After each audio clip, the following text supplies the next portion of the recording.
done by a psychologist, but it wasn't called a psychological report like Dr. Rolls was. It was called a fitness for duty report. And it didn't have anything to do with the federal court, didn't have anything to do with a federal judge, it didn't have anything to do with Rule 35 of the Federal Rules of Procedure. It just had to do with whether he could keep working now that the federal courts had determined he was unfit to be a police officer. So he got a doctor so-and-so to write him up one that says, okay, you are fit. But it didn't have anything to do with, and didn't in any way undermine or change the findings of the federal court 3.5 months before Tara died. Okay, so now let's go into, oh, you know something? I want to throw this in now. One of the Reed method things Aaron Jones did do, and he followed it right, and he did it the way he's taught to do it, but Levi, being an innocent man, it didn't work out. And I'll tell you what I'm talking about. The state seems to think that it makes Levi look guilty that he comes home and believes his wife killed herself and doesn't consider the possibility that somebody else killed her. The fact that, Aaron Jones, suicide, a word he never uttered. And the fact that he sticks with that and is unwilling to say that it might happen some other way is the way they characterize it, and therefore that makes him look bad. Actually, the opposite is true. There is something called a bait question, and that's what Aaron Jones was doing. A bait question is when a police officer asks a suspect something, trying to get them to lie, to expose their guilt. So the bait questions for Levi Chavez, and you can hear it if you listen to the interview again when Aaron Jones gets there. He says, well, did you ever think maybe somebody might have broken in?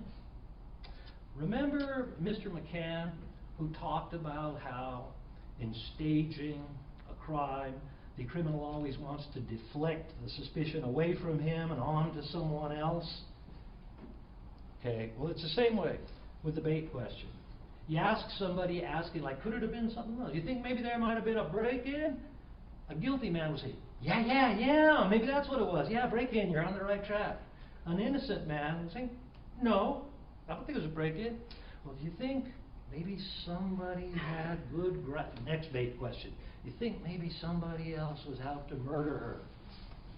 That's designed to get Levi to say, hey, I think maybe there were. Let me look into that. I think maybe somebody was out to get her. Let me think about who her enemies were. That's somebody that takes the bait. An innocent man says, no, I don't know anybody that would want to harm my wife. So Aaron Jones did one thing right in his questioning, but because he had an innocent man, it didn't work out for him.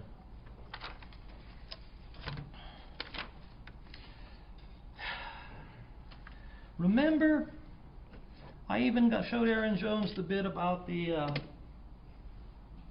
from his interview, where he says, well, I don't want to make too much hullabaloo out of this, because if I do, everybody's going to go, oh boy, there goes Aaron Jones again. Remember that? He already knew he had a rep as being a cuckoo.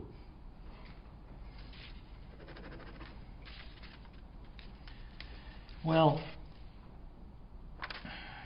now let's talk about a couple of the women. And I want to start by talking about Rose Slama.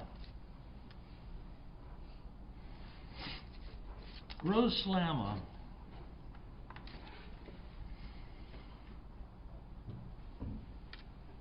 there's two statements that the state wants you to believe that Rose Slama made.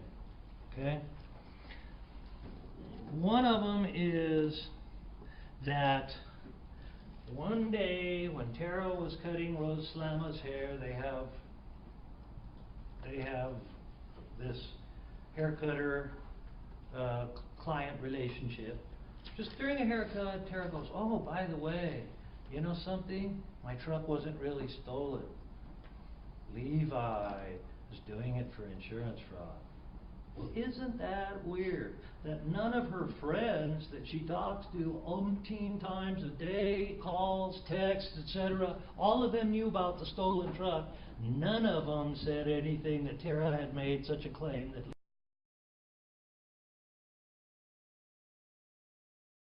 Levi was involved in it. Only Rose Slama. Does that make any sense at all? Does that make any sense at all? But, so the statement wasn't made. And then she claims that she told Levi. It's sort of a two-parter. That then Rose Slama goes and tells Levi, hey Levi, Tara's saying you had something to do with the car theft. And the prosecutor gets up and goes, oh, but it doesn't matter if the car was stolen. We don't care if the car was stolen. We just care that Levi killed Tara because Tara told Rose that Levi was involved, and Rose told Levi that Levi was involved, and so that must be why Levi killed her. Well, remember this? The investigation concluded that the allegations were unfounded. Now think about that, and it doesn't take thinking very hard. Would you go and kill somebody if they told a lie about you that you knew was unfounded? If Rose Slama came up to Levi and said, hey Levi, you know what? Tara seems to think that you were John F. Kennedy's assassin. You're going to kill somebody because they say something that is completely unfounded? So Levi supposedly killed his wife, not because she was talking about a crime that he did, but because she was telling false tales about him. She was talking trash about her husband, so therefore he killed her. Come on.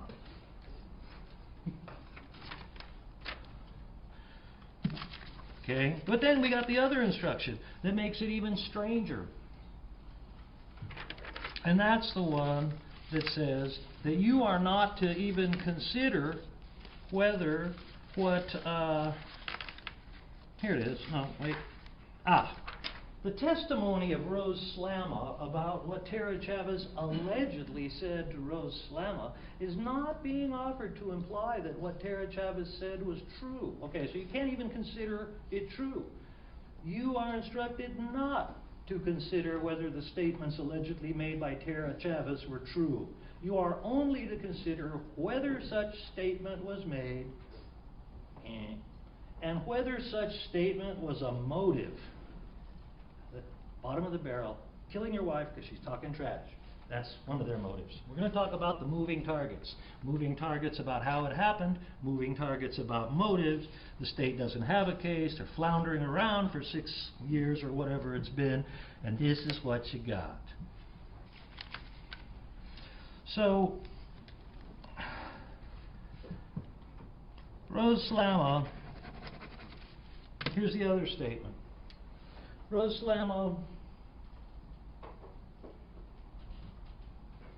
goes around repeating a rumor that she heard that Levi was in the shower when Tara died. It's not even that Levi murdered her. That Levi was in the shower when Tara died, and he came out and found her dead. Well, that's ridiculous, but the state's got to grab onto something, don't they?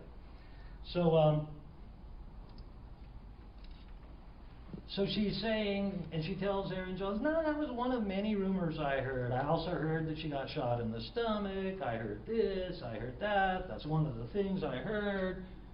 And she repeats it and repeats it and repeats it. And then, what timing, what exquisite timing. 8 days after she's charged with her first set of felonies involving dishonesty, she goes in for a deposition. And at the deposition, she says for the very first time ever to anybody that the state brought in, anybody that, well, let me put it this way. The state was talking to Ms. Slama on the witness stand and said, well, you told the ladies at the school that too, didn't you? Tell the assistant principal or assistant teacher's aide or whatever it was. You told the people at the school that Levi told you he was in the shower, right? Oh, yes, I did. I told it to school. So you've said it before, right? Right. Well, did the state bring up one single person to back up Rose Slama? Did any women from the school? You'd think I would if I were a prosecutor that, got a little bit of credibility problem with Rose Slama. Better bring in some solid people to back her up, or that ain't gonna fly. But they didn't. We just got Rose Slama and Rose Slama alone. And then she gets charged with another set of felonies. Also, these ones involve crimes of dishonesty. Then she gets charged with a third set of felonies, each one of these involving crimes of dishonesty. Let's see. She's been charged with welfare fraud, multiple counts, fraud, forgery, larceny, identity theft. This is the one that the DA's office wants you to believe, so that you can find Levi Chavez, who's never been accused of a crime in his life, guilty of murder one. Not only that, but she says, I talked to Levi on the phone, and Levi told me that he was in the shower. We got here somewhere, don't know where, but we got here somewhere, one of these exhibits, because you saw me show them to her. Oh, here they are. I made them for my convenience. That would be, and write this down because I don't have a little razzle-dazzle to show you. Defendant's Exhibit E. Remember that this search of phone calls between Levi Chavez and Rose Slama, they got all of them any time from September 4th, 07 to December 12th, 07. The calls don't come in like she said they did on the time period. The first call involving Levi Chavez is not until October 23rd. At any rate, I showed her that. She didn't have an answer. The DA's best thing was, well, no, this is how we can explain it. When Rose Slama texts, she means, I talked to him on the phone and he said, oh no, she meant text. She meant text. That's why it's not there, because that doesn't have texts. You starting to get some reasonable doubt, folks? No phone calls between Levi and Rose Slama during the time period that the state claims it. Boy, are we glad. Are we happy that all of these different law enforcement agencies and the district attorney's office and a lawyer hired by the court of us to sue him got all of this stuff? We're really happy that they got all of this stuff, because this stuff shows, after covering every aspect of Levi's life, that they can't show. They can't make a case. They can't even show that he was in Valencia County the 20th or the 21st.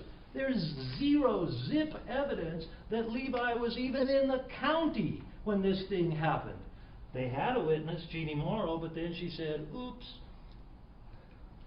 They don't even have nothing. Nobody says that Levi was even in the county. No evidence from any source says that Levi was even in the same county as Tara Chavez. Rose Slama her testimony should be wadded up like a ball and thrown in the trash. She insults the integrity of a court of law. Russell Perea. Let's talk about Russell Perea for a second. The thin blue line or whatever. Russell Perea didn't even want to be here. Did he come in and go, yeah, I'm his cohort in crime. I'm going to say, well, no. He didn't want to be here. He refused to come here. And why? Because Aaron Jones had threatened him. He gave a deposition. He told the truth in his deposition. Then Aaron Jones shows up at his office, his police office, and sticks him in a room, and Russ just talks to him, keeps on talking to him. The interview lasts 3 hours, during which Russ Perea is browbeaten by Aaron Jones and told, you lied in your deposition. You painted yourself into a corner. You better cooperate with us now, or else things but really bad's going to happen to you. I've got the authorization right now to decapitate your employment with APD. So he cooperates with him. And guess what Aaron Jones does? Drops a dime, decapitates him from APD. Well, Russell Perea gets a lawyer, appeals the decision. The Albuquerque City Personnel Board says unanimously that not only did he not lie in his deposition, but there weren't even grounds to believe that he had done anything wrong, and unanimously recommends that he gets his job back as a police officer and that he get all his back pay and benefits. So, Russell Perea didn't want to be here because I guess that appeal process is still going on. And the last thing he wants to do is have himself thrust into a case where he's going to be an alibi witness that's getting media coverage when he's trying to keep things kind of low-key so he can get his job back. He had to be, as he told you, ordered, compelled by Judge Eichwald to come in here and testify. And what did he tell you? He told you that Levi Chavez was genuine with him the entire time, that they were riding in a two-man unit, that Levi was the driver and he kind of bounced around from different cops, but when he rode with Levi, Levi was funny, Levi was personable, Levi was a good cop, Levi was genuine. Levi never left the West Side Area Command. Levi never came in late or took off early. And by the way, Levi's sergeant, the one that's pursuing the degree in theology, he also told you Levi was very professional, very punctual, always on time, never late, getting there, never early, taking off. The reason we brought that out is because that was one of the moving targets. At one point, the state was making us go through some of their 20,000 pages worth of evidence that said that he killed Tara when he was on duty as an APD officer, and that he and APD went wink wink, we'll look the other way while you run down there and kill her and then come back because we're the thin blue line and we don't care if you murder your wife. What the heck? That was then. So we had to bring in Russell Perea because Levi was with Russell Perea. Aaron Jones was doing his damnedest to keep Russell Perea from ever seeing this courtroom, and says, excuse me. Anyway, that theory went out the window. Now we're told that it was when he was supposed to be with Deborah Romero that he hustled on down to Los Lunas and killed her. But at one point, that's Russell Perea.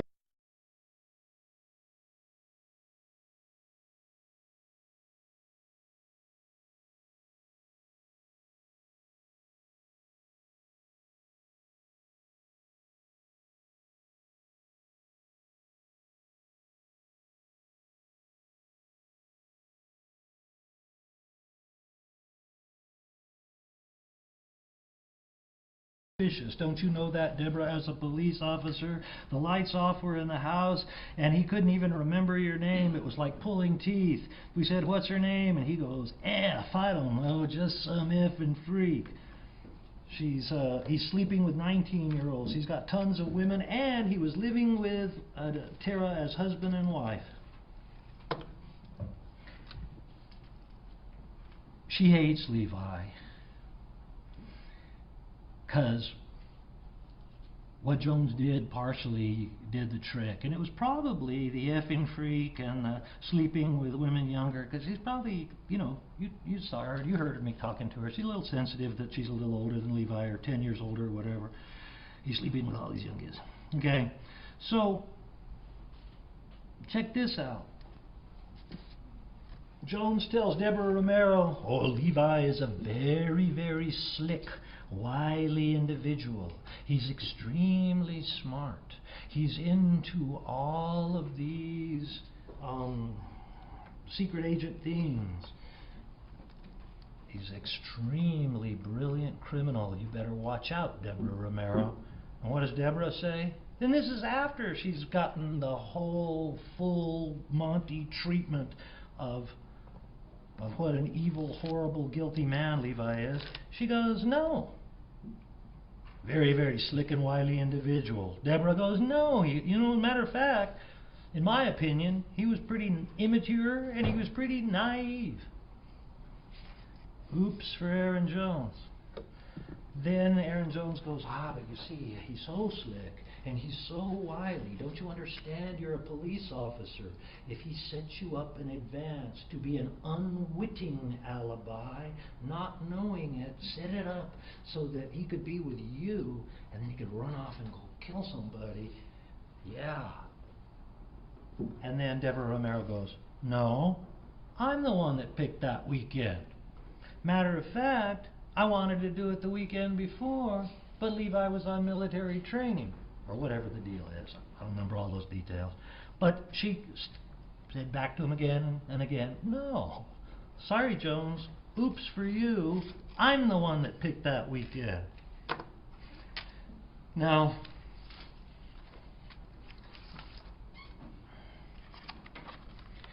you remember she was very feisty.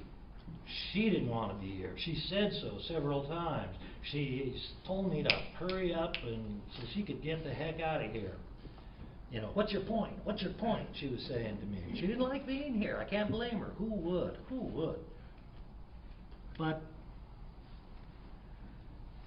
and the DA got her to say, and the DA got her to stick with, I don't know what time it is when he arrived, because Aaron Jones had worked on her and worked on her and worked on her, trying to destroy the statement that she had made that Levi came straight over to her house after work and stayed with her just like he had the night before. And the DA's office and the Cordova family and their lawyers and the Valencia County Sheriff's Office, headed up by Aaron Jones, who still had the case at that time. That was before the Valencia County Sheriff's Office said, you know what, we've done run out of leads on this Levi Chavez thing. You know, I think this ain't going nowhere. It don't look like he's a murderer, okay? That incensed Aaron Jones to the point where he calls his own press conference and says about his own supervisors, oh, you don't know what the heck they're talking about. They should be ashamed of themselves. And he gets formally reprimanded again. And then he keeps on working there. That's when the Captain Cupcake and whatever happened. And then he keeps on working there for a while, but then he's discovering more nefarious activities. Only now his computer is being monitored. Every keystroke of his computer at his own place of work, in the sheriff's department, in a law enforcement agency, every keystroke is being monitored. And I asked him, who's monitoring your keystrokes? They of the unseen hand. This is the one that the state is putting all their hopes and dreams, and the Cordovas are putting all their hopes and dreams that you'll and the Cordova's lawyer is putting all his hopes and dreams that you'll convict Levi Chavez on Aaron Jones. Okay, so anyway, back to Deborah Romero. Even though they beat her down to the point where she would have to stick with, I don't know what time it was. Is that okay or no? No? I want to keep going. Okay. So they did get her to say, I do not know what time it was when he came in the door. And she stuck to that. And that's why I kept saying to her, okay, ma'am, that's fine. I accept that. You do not know where the big hand and the little hand were when he crossed the threshold. However, Ms. Romero, you have on many occasions given objective factors to narrow that down so that it's not just a big window that he got there somewhere between 12:30 and 6 a.m. And so I pointed out to her what she had said before, that he couldn't have got there any later than 3 a.m., that was the first one, because she was expecting him. And when she was expecting him, She would sleep on the couch. And by the way, this wasn't the first time you'd ever spent the night there, and it wasn't the second time you'd ever spent the night there either. And don't be bamboozled. Look at your own notes. See if anywhere in your notes anybody writes down that Deborah Romero said this was only the first or second time Levi had ever been there. Anyway, when she's expecting him, she sleeps on the couch. Because of the way she tends to wake up and go to sleep and wake up and go to sleep when she is expecting Levi, she automatically knows that it couldn't have even been any later than 1 o'clock. And so every time I tried to ask her that, because she was here and it was so humiliating for her, she called it disgusting, and I'm sure it was disgusting for her, and I feel sorry for her that she had to come in, but every time she would say, I don't know what time he came in, and then I would go back to her. Finally, I said, okay, I tell you what. Let's not go back to whatever statements you gave years ago. Let's go back to the statement you gave a month ago. How about the one you got a month ago? You think you can remember that one? I wasn't rude to her, but, okay, so let's talk about a month ago. And we came out and we marked the pages, and she came down, and I said, okay, read these lines. This is what you said a month ago. Question. Would you agree with the statement you gave a little bit earlier, that because of where you were sleeping and the fact that you were expecting Levi, that you think it's real unlikely that he would have gotten there as late as 3 a.m.? Answer. I still feel the same. Yes. Question. You still feel the same way? Yes. Yes. Okay. So when you said, when was the last time he probably got there? When he said, when was the last time he probably got there? You said probably 1 o'clock.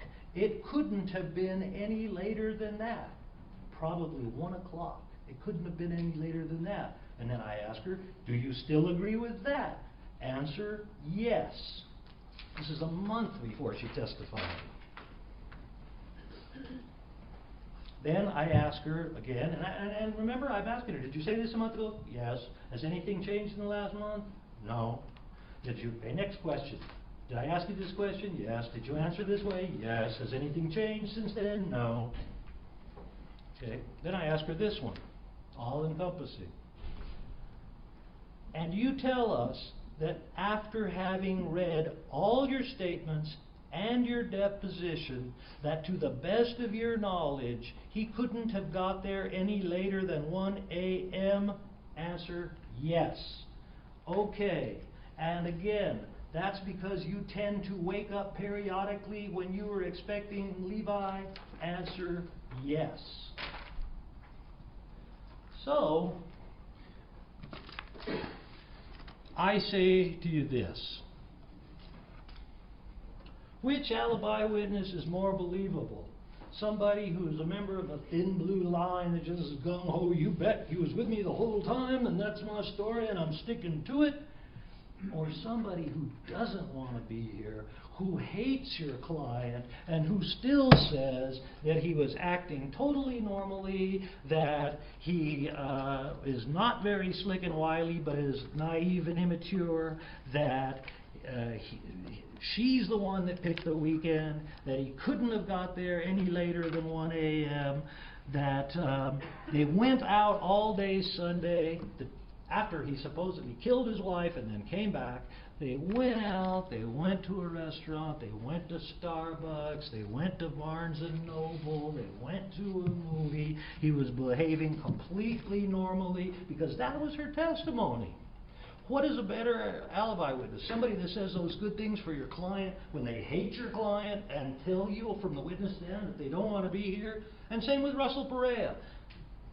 Did he say, yes sir, gung-ho, and that's my story? No. He said that the only reason he came to that box is because the judge compelled him by court order to come in and testify. And yet, both of those people said that Levi Chavez was with them. Closed the window of opportunity of Levi Chavez to go hustling back to Las Lunas and kill his wife. And you know what else? Not only, excuse me,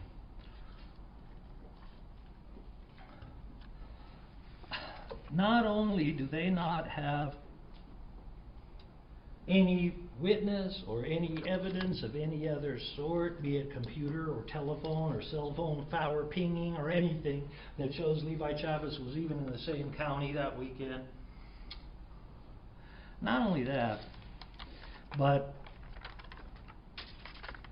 what a horrible system we have to have. We don't have to have it. What a horrible system we would have if our fate could be determined because we happen to turn off our cell phone. I don't know about you, but I'm chicken at turning off my cell phone now. Might be accused of murder. You know, let me tell you something.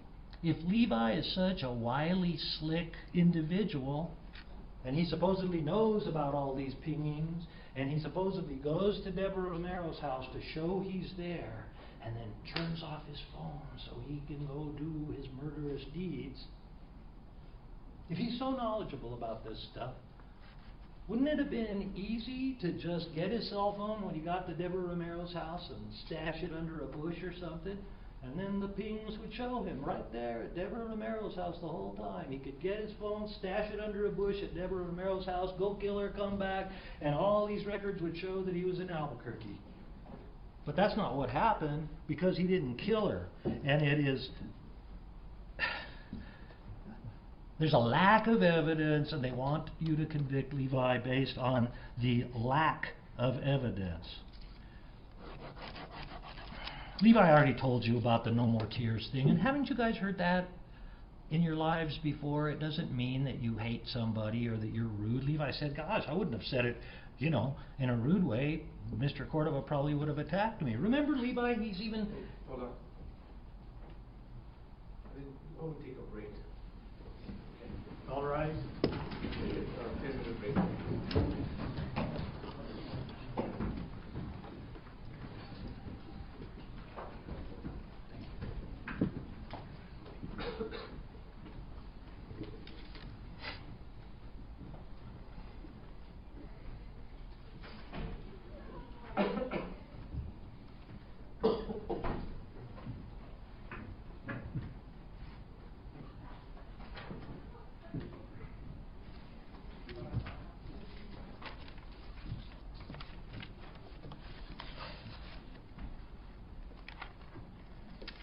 Let's take a 10-minute break.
It happened.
Maybe she will.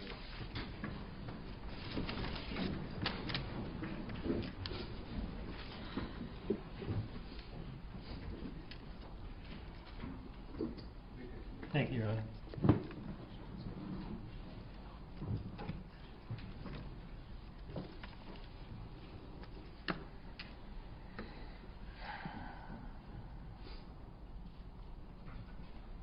You know, in many ways, the Cordova family, they're victims of Aaron Jones, too. They got together with Aaron Jones that night, and they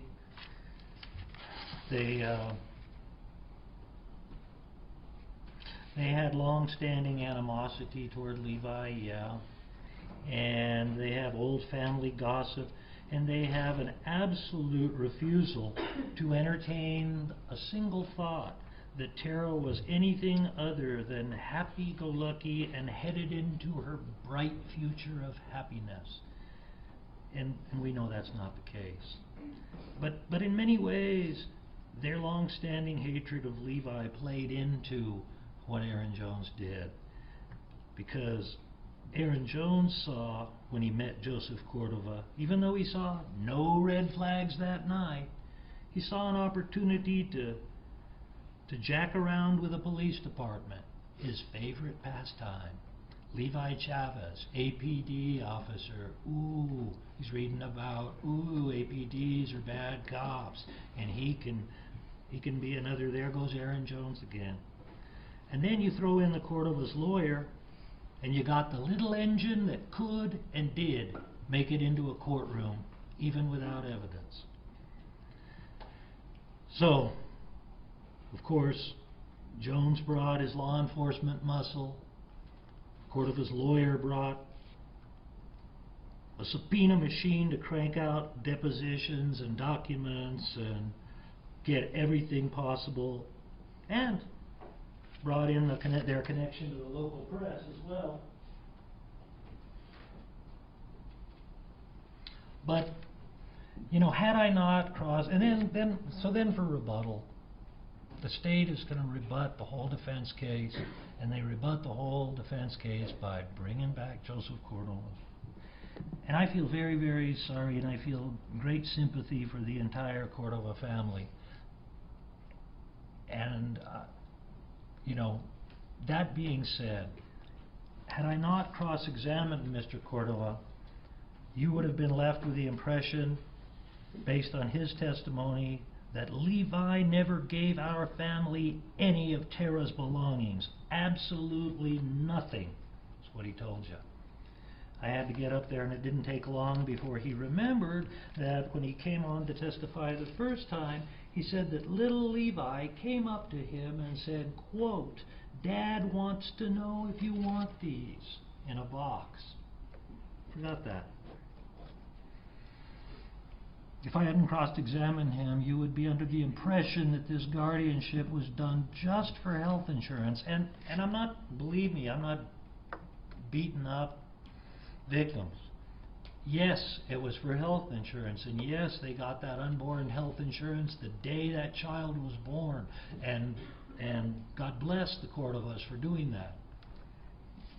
But it wasn't only for that, because when I cross-examined him, we learned, and you'll learn it in State's Exhibit 221, that although they asked for temporary guardianship so that they could get health insurance, they also said that they wanted to define their rights with regard to the child. And hey, grandparents' rights, I'm all for it. That's fine. It's just not what Joseph Cordova testified to. And wait till I get to this. Then the order states Exhibit 222. It doesn't say it's temporary. It says they're just appointed guardians. And it doesn't say anything about insurance. Nope. And it doesn't even include Levi or Tara as guardians at all of the child. And Mr. Cordova said, well, it was supposed to. The order, I said, look, the order says the guardians are Tara, excuse me, that the guardians are you and your wife. Well, it was supposed to include Levi and Tara. But then an interesting thing, he started talking about, I said, well, wait a minute. Levi ended up getting a lawyer and ended up having to go to arbitration. Yes, that's because Levi demanded more visitation than he was getting. What? Visitation? Visitation? He needs to hire a lawyer to get more visitation of his own son? Do you wonder, do you think that maybe Levi Chavez at age 16 might think that they were trying to take away his baby? Because they called the Cordova to show that Levi was a liar on the witness stand. Do you think that a 16-year-old might think that grown-ups are trying to take away his baby when he has to hire a lawyer to get greater visitation rights of his own baby? There's nothing that makes... Well, okay. So let me go on and talk now a little bit about the experts. I'm hoping, and I feel confident, because you guys are all sharp, and we picked you all to be jurors, because you all said, each one of us promised us, one at a time, when we were meeting with you individually, that you would demand that the state prove the guilt and prove it beyond a reasonable doubt. And we chose you as jurors for that reason. So we're confident that you're going to remember what was said on that witness stand that passed for proof. The DA is flashing up his thing saying that it was wiped clean. No, it wasn't wiped clean. The fingerprint lady said that there were partial fingerprint impressions with insufficient ridge characteristics. And Mr. McCann told you, the ridge characteristic, the little whorls and swirls or whatever they're called, and you have to have a certain number of them to match fingerprints. So what does that mean?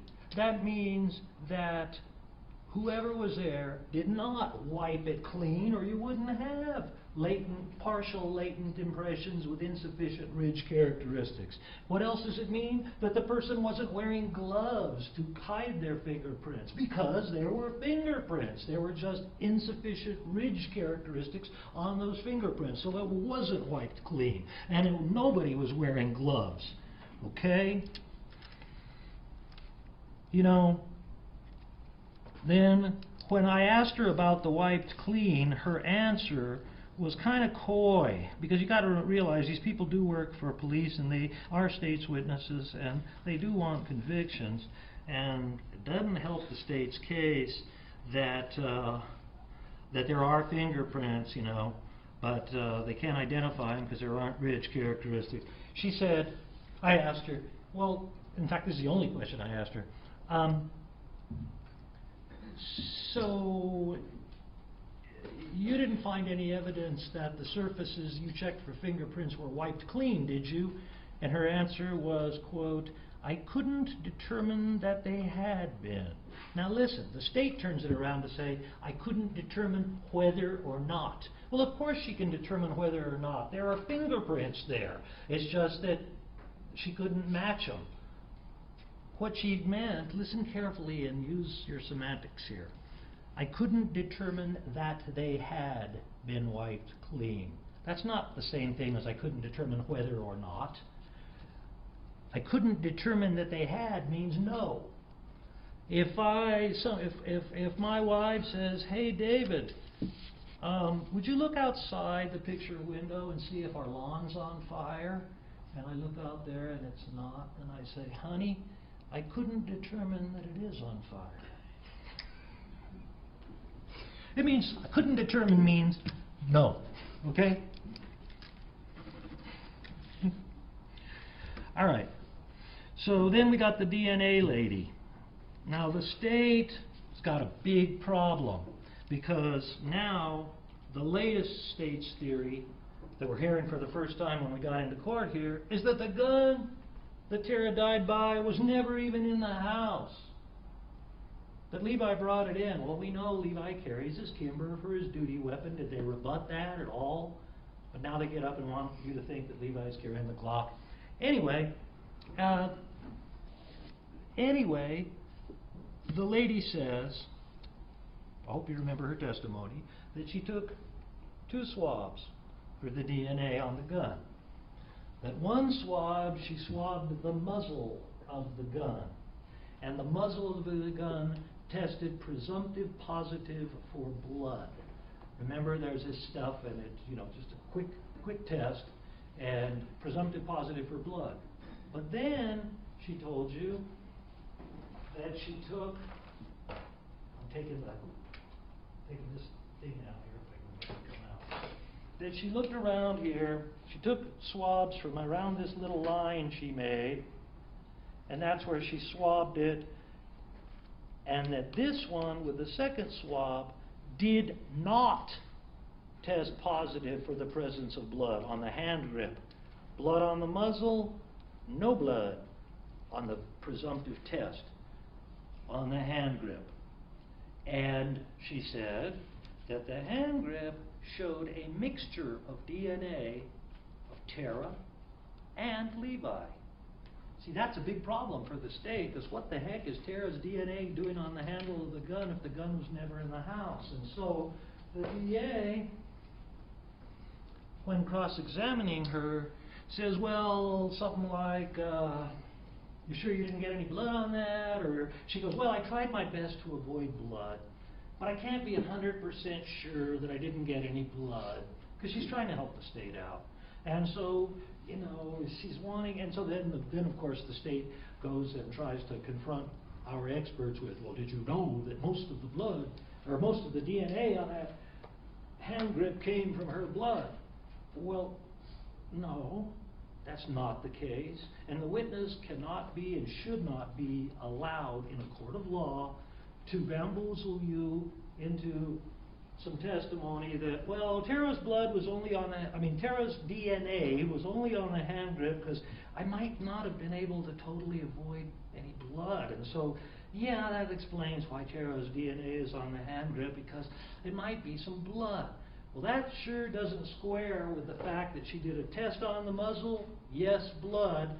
Test on the hand grip, no blood. Starting to feel some reasonable doubt here? Okay.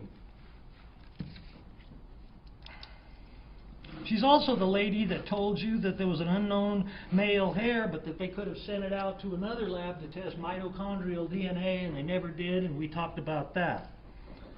Let's talk about Mr. Radosevich. I like Mr. Radosevich.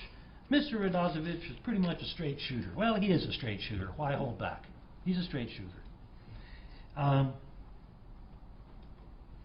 He told you, and what's a DA say? Oh, supposedly some video, but we never saw it. I didn't have to show it because I was cross-examining Mr. Radosevich, and I said, you saw that video, didn't you? I provided the video to the DA, Mr. McKay, and he provided it to you to watch it, and you saw it, didn't you? Yes, and he was impressed. He was impressed. He said, yeah, McCann did that. He was able to get the gun upside down. This is the way it works. He's holding the gun upside down, and then pushing the trigger that would somehow make this release button here go down. But he had to use a live round because, as he told you, and by the way, Radosevich said the same thing, that when the gun is fired, it tends to slightly rotate clockwise. Therefore, when it's upside down, it would tend to rotate slightly counterclockwise. And so, if you're holding the gun like this to kill yourself, and the gun, when you push down on the trigger and you're using your thumb because you're a little petite woman, there's no ammunition in this. When you're a little petite woman, so you're using your thumb like most women use to commit suicide, the experts have told us, and you're holding the gun like this, and so when the slide kicks back, it's not going to touch your fingers at all, and these two fingers are going to be up like Tara's two fingers were. When you're pulling the trigger with your thumb, when the bullet fires, it rotates, and so this little release button is pushed into your thumb at the same time that your thumb is pushed into the release button. And it all happens in a fraction of a second. And it's involuntary. It happens with the same motion that you use to pull the trigger with your thumb. That same motion propels your thumb forward. The gun is rotating slightly counterclockwise, pushing the release button into your thumb, and that's what happened. I asked Mr. McCann to get up and show you what I just showed you. I did not ask him, like some people seem to think, to do a demonstration of what he did on the video. That's ridiculous. You would need a live round.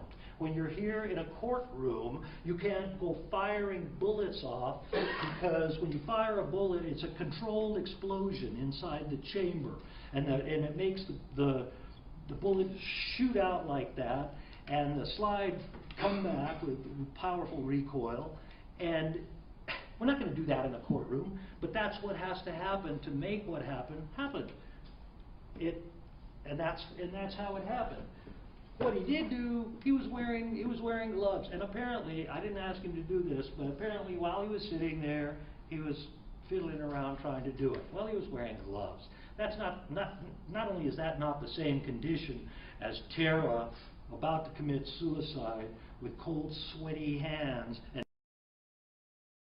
no gloves on. These are friction gloves that keep that. This inhibits what happened to Tara from happening. When you're about to commit suicide and your hands are sweating, that promotes it. And so we couldn't do the experiment in court, and Mr. McCann did not attempt to do the demonstration in court, because he couldn't have done the demonstration, because he couldn't have done the counterclockwise rotation without shooting a bullet in the courtroom. Anyway, Radosevich was impressed. He thought that McCann was some kind of an expert trick shooter or something, and McCann is actually just an ex-cop who's a crime scene analyst, but he's one of the top crime scene analysts in the nation. And I don't like him being called a jack of all trades and a master of none. That is a knowledgeable, super intelligent, and extremely warm and kind human being. And he told you that for years and years and years he worked as a police officer, and he went into private practice as a crime scene analyst, and for years he wouldn't take a criminal defense case. He refused to take a criminal defense case. And in time he learned that sometimes the criminal justice system makes mistakes. Sometimes people get charged who shouldn't be charged. And so he looks into the case and he sees, what do we have here or not? So the first thing that Radosevich does is he looks at the gun and he makes up a report, writes up a report. He gets the gun in May of '09, okay? And so he writes a report on August 12th. And remember, I showed him that report, and he writes it to the DA in charge of the case. And all the report talks about, 2 pages long. All it talks about is the gun and how it functions, and it shoots okay, and the trigger pull weight is this, and the blah blah blah. It talks about all the specifications of the gun, and that's it. That's August 12th, '09. Then he has some concerns. Then he starts thinking to himself, but these photographs, I don't know. From the photographs, I don't know.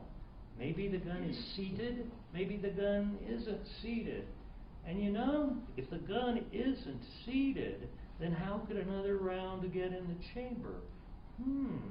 Maybe there is something suspicious about this, but only if the gun is unseated. And so he goes and he finds out. Remember, he said, I need to find out who was the first person to actually handle the gun.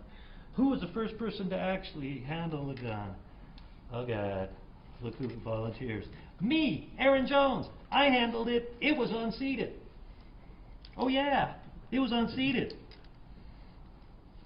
So now we got nobody to back up Aaron Jones that the gun was unseated. Nobody. He was in the room there with 1, 2, 3, 4, 5, how many other cops and photographers and everybody else walking around one little bedroom, and not one of them was willing to come into court here and back Aaron Jones up that the gun was unseated in the same room. Nor did he say to anybody, "Excuse me, my fellow officers, look what I've just noticed, an unseated gun. This is of evidentiary importance." No, he doesn't say nothing. He says it sometime in September of 2009, about 2 years after Tara dies. Because then he writes a second report 1.5 months after his August 12th report, 09, and there he writes, "Jones told me that the gun was unseated and the magazine was stuck with blood, and but Aaron Jones was able to just tug on the bottom and it came out without the magazine release button having to be pressed." Think about that. 2 years after Tara dies, May, June, July, August, September, 4 months after having the gun, and 2 years after Tara dies, he finds out this new important fact that Aaron Jones claims the gun was unseated. Remember I showed him the statement of probable cause? Statement of probable cause means the evidence you got on the guy. This is my statement of probable cause. This is the evidence that I got to show that Levi Chavez is probably guilty. Doesn't say anything about a gun being unseated. And then we go all the way in August 12th, 2000. That's why we know that this unseated business came up for the first time somewhere between August 12th, 2009 and September 24th, 2009. You heard the evidence. Now, think about this. Remember, if an officer gets a weapon and it's lying there, and you're a cop, what's the first thing a cop does? Secure the weapon. And what's the first best thing to secure the weapon? You grab it, you push the release button, and you pull the thing out. It's automatic. That's what a police officer does. And remember, the gun didn't know, you couldn't tell from looking at the gun whether it was seated or unseated. So,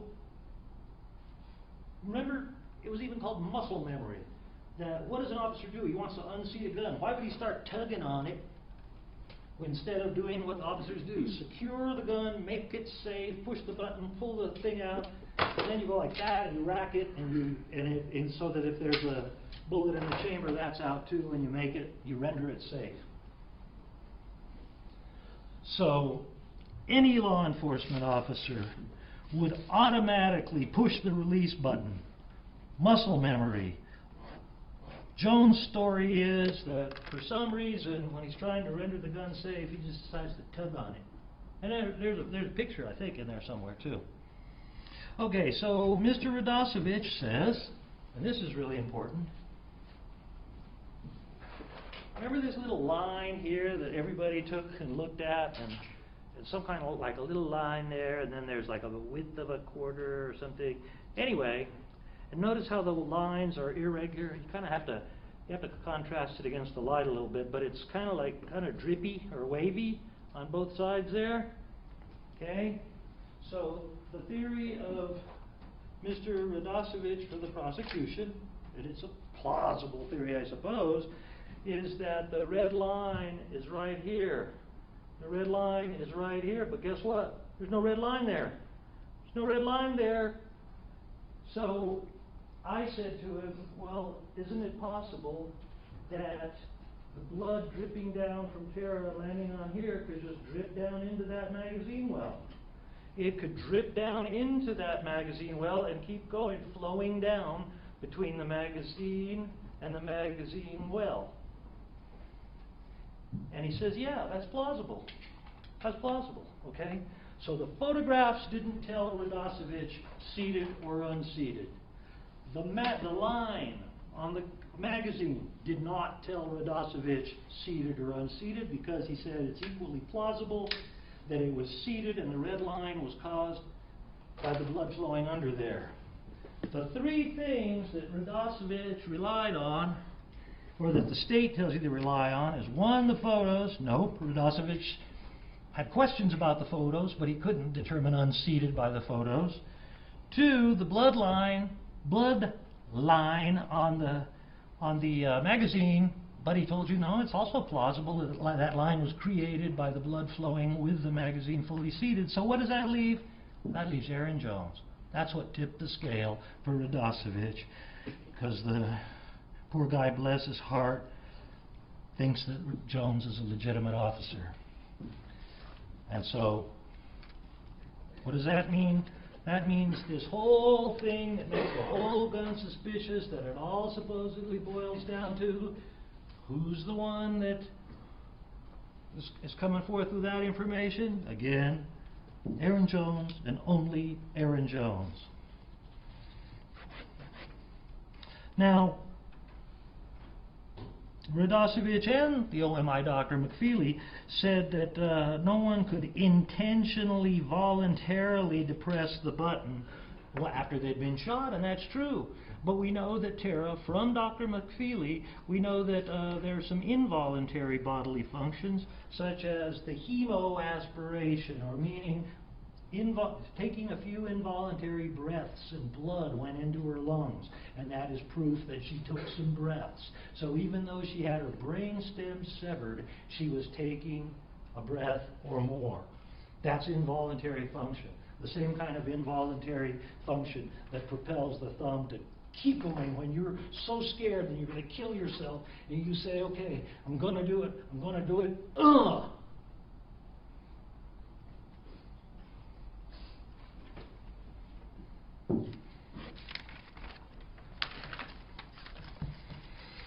Now, Mr. McCann found that what Art Ortiz had thought was a small elliptical stain, he showed, and you can look at the photographs yourself, that it was actually a stain wicking blood away from the body. Art Ortiz thought it might be suspicious because it seemed to be all by itself. And how does a blood drop get there by itself? Well, for one thing, when the thing it could have dripped off the muzzle when the gun's falling after the shot. But Mr. McCann was able to find from photographs that Art Ortiz was not able to find the same exact spot before it was compressed down by the ruler. You take a look at that. I'm not going to waste a lot of time with that because I got some ground to cover. But Art Ortiz agreed with him. Yeah, you know something? Well, didn't 100% agree, but didn't refute it. Said, you know what, Mr. Cerner, that could be a wicking stain, because Mr. McCann is not a hired gun, and Art Wetley, the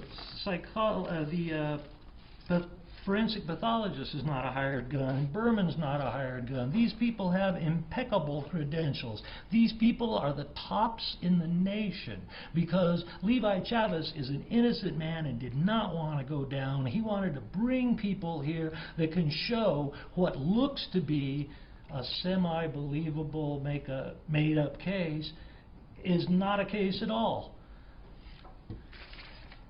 These are the tops in the nation. You heard their credentials, and you've listened to them testify. And you know, Mr. McCann told you, remember about the no third-party involvement? Remember in the staging? And I talked to you about the bait question, where in a bait question, a guilty person deflects the guilt away from them toward somebody else. Well, same deal with staging a murder to look like a suicide. You don't have the guy that did the murder, who's trying to make it look like a suicide, be the guy that discovers the body. You conveniently arrange, if you're a guilty man, to have somebody else come by and find it and go, and call up the husband, oh my goodness, I've just found your wife. Or you go there with somebody, you say, come on, Joe, I've got a new fishing reel I want to show you. Oh my God, Tara. That's what you do so that you can have somebody with you, or somebody else can do it, and blame can be deflected away from you. I mean, you defeat the whole purpose of staging if you're a guilty criminal, if then you stage it real nice and then you're the guy that comes and sees it, you know. Mr. McKay says, oh, it could have been those kids. It could have been those kids. But you know what? It wasn't those kids. When Levi was at his mom's house and his mom started telling him about how she couldn't get a hold of Tara, and when Levi already knew about the 300 and some calls that just stopped after I think I'm going to hurt myself, he went straight over there. Now, if he was a murderer, he would say, Mom, Gino, why don't you guys go check on Tara? I sure am tired. Why don't you go check on Tara? Or called anybody else and said, why don't you go check on Tara? But he didn't do that. He went there himself. He's did what a stager doesn't do.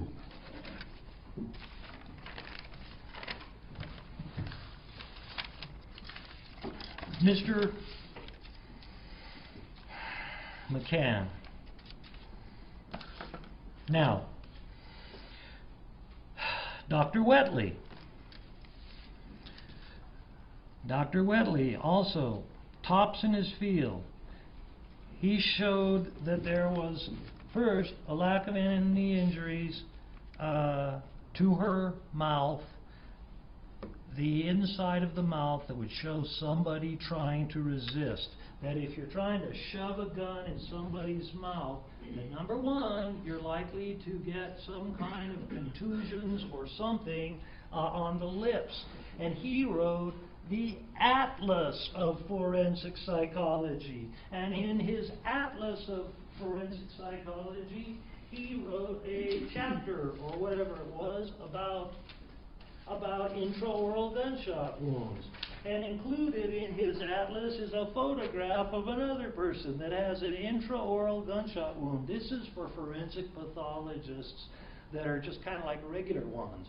Dr. Wetley is like the, you know, master teacher of this stuff. He writes the textbooks that regular forensic pathologists use. And he showed that the injuries to Tara are what the injuries are here. And I asked him very specifically, a man who knows better than probably anybody else in this country, is, could the bruising there be due to somebody shoving that in her mouth? No. This is the classic bruising that comes from an intraoral gunshot wound. Here's my atlas with my photograph showing you the same thing. Well, Dr. Wetley, wouldn't you, wouldn't somebody resist? You know, I'm sorry we had to have that picture of the tongue. I wanted not to have to do that. But to show you that if you try to shove a gun in somebody's mouth who's either sleepy but not asleep, or asleep but able to be roused, both people, everybody said that even if she were asleep, that she would be readily rousable with that amount of diphenhydramine in her system. Wouldn't you go, hey, what's up, and move your head from side to side and cause some cuts on your upper soft palate or on your tongue or on the sides of your cheeks or something like that? No image of that whatsoever. No evidence of it. And wouldn't you go, wait, what are you doing? What are you doing? And get your hands like that and push somebody away? If you're asleep, hey, what's going on? Wouldn't there be some evidence? Dr. Wetley says, you bet there would be, and there wasn't. Now, somebody who takes a bunch of Tylenol to either calm themselves down because they're about to commit suicide, not Tylenol, Benadryl, or a mixture or whatever the stuff is that we talked about that has a sedative effect, but not enough to render you knocked out. You might want to take that stuff to steel yourself, to calm yourself down a little bit, to maybe even affect the gag reflex, so that you can slowly push that gun back as far as it'll go, so you know you can do the job right, and then with your thumb, Does that make more sense, or does it make sense that Levi would come walking in and just like that? That doesn't even make sense. How could he have that? That would cause a reaction from someone. When you're doing it to yourself, there wouldn't be any injury, just like there wasn't any injury. So, Dr. Whetley also told you about a scholarly article that he published in the Journal of Forensics, like, whatever it was, and that it was the article about a number of suicides, this phenomenon where in several cases they found someone, didn't know whether they were a suicide victim, thought perhaps they weren't because they were shot dead with a revolver, but the cylinder for the revolver had popped open. And Dr. Whetley told you about a series of those and how he had been involved in the investigation and consulting with all of those and put it all together to show for the benefit of other forensic pathologists around the country that just because the gun cylinder is open, and in one case even bullets spilling out, in one case bullets even spilling out under the body, that don't make it a homicide. And he was able to investigate and show that the suicide victim shot themselves and then their finger continued through and hit the cylinder release. Very similar situation. And he told you about his scholarly articles that he's written for other pathologists about that very thing. Are you convinced beyond a reasonable doubt still that Levi is guilty?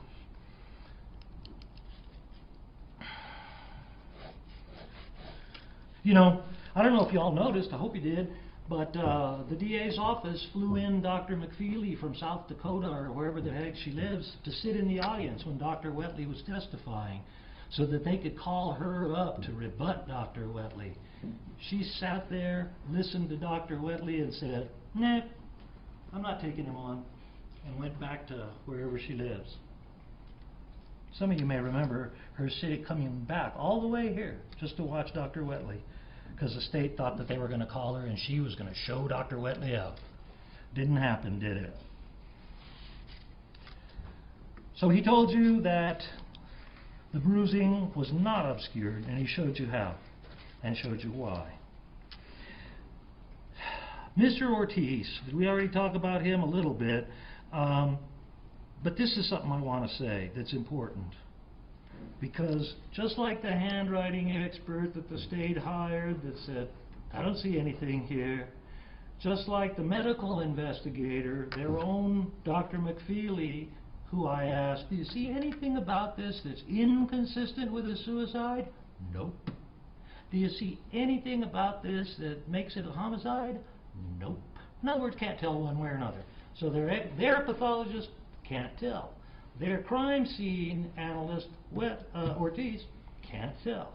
Their handwriting expert can tell, and it's Tara's writing the suicide notes. But Ortiz also said something very important. So anyway, the state gave him 7 suspicious things.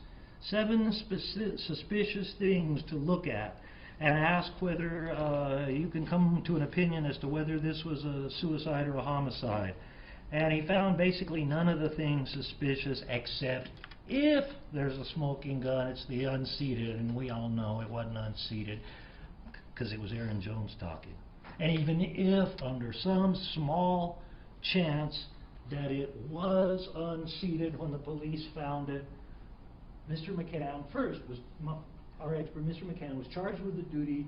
First he was asked, can this gun shoot upside down? Because Dr. Whetley and others had come to the opinion that the gun was fired in an upside down position. So we hire the crime scene analyst, he goes out there, he makes a video, and yeah, it shoots upside down. This all happens before the 2 years had passed, and now Aaron Jones says it was unseated.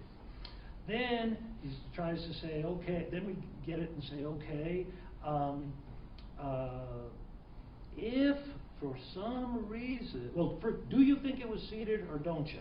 So he looks at all of the photographs and everything. He goes and he consults with a Glock expert who gives him back a sworn affidavit opinion. That gun is seated in all of the photographs.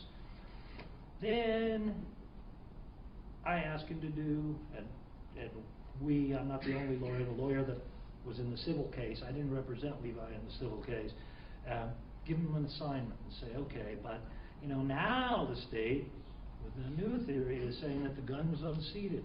Is it possible that the gun, that can happen? That you could find a gun lying there next to a dead person with an unseated magazine and a round in the chamber. So what did McCann, all he was trying to do was determine whether such a thing could happen. And guess what? He determined such a thing could happen. That's all. Just determined it could happen. He told you, and he got up there and he said, I believe, if it was unseated, this is how it happened. But he told you his preliminary opinion was that it was seated. I think we got lots and lots and lots of doubt about this case. Anyway, he said that the position of the remote control, like the DA showing you in their thing, that, well, maybe it could have been in her hand. I hope he took notes. He didn't say it was in her hand and it slid out and that's what the fingers are.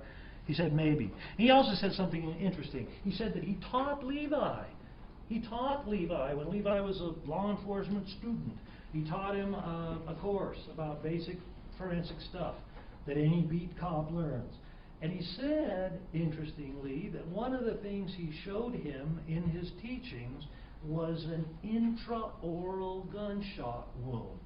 And Art Ortiz said that, I said, with that intraoral gunshot wound, was that one of those big explosive messes where blood and brains and everything just goes spewing out like a geyser? And he goes, yeah, it was. And then we talked some more about Art Ortiz, and I said, yeah, and basically the gist of it is sometimes you get this big explosive mess, and sometimes you don't. Sometimes it comes flowing down, like it did in Tara's case. Sometimes it doesn't even, come out this way. It goes out an exit wound, if there's an exit wound or something. So, Levi, in addition to all of his other superhuman talents, also has to be clairvoyant, because he has to know when he pulls that trigger that it will not make a big explosive mess. He supposedly killed her. How's he going to know, if Levi's killing her, whether this is going to be the one that goes all over you like he learned from Art Ortiz in the class, or whether it's not? Doesn't make sense. I now want to talk about Mr. Berman. Mr. Berman is one of the tops in the nations. And he told you that to a reasonable degree of scientific certainty, Tara's death was absolutely consistent with a suicide.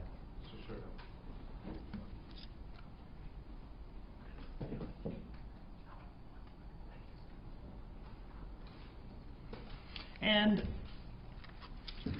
he showed you some of her stuff, and he talked about all of this stuff. Remember when, in her diaries, I depend on him for life itself. I feel broken. Levi makes me feel whole. You see, she expressed herself in her writings. Her friends, her very closest friends, said she kept things bottled up. I am almost nothing. I am the dirt on the bottom of a shoe. I feel like a huge nothing. Sometimes I just want to close my eyes and vanish. I feel worthless. Please just let me fall off the face of the earth. Please let my life start soon or let me disappear. Sometimes I feel like totally disappearing off the face of the earth. Freedom from all the stresses. I'm depressed! Exclamation point. I want to fall off the face of the earth. Marriage is a roller coaster. Levi didn't come home last night. My husband is going to leave me all alone one of these days. I am trapped. I want to leave. Love is killing me. I love him more than myself. I keep hoping his love will kill me. My heart will stop or I will disappear. I have a constant knot in my stomach. I cry all the time. The pain is one I suffer alone. And when he hurts me again, I just hope it will kill me, because emotionally I will not survive. I hate myself, and so does he. Please let me disappear. Fall off the earth. Myself is somehow his. He is in my blood. I can't live like this anymore.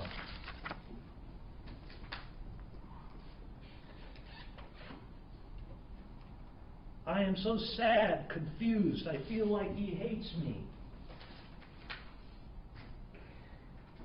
Why are you treating me like dirt? I give you 110% and you just hate me. Fuck you.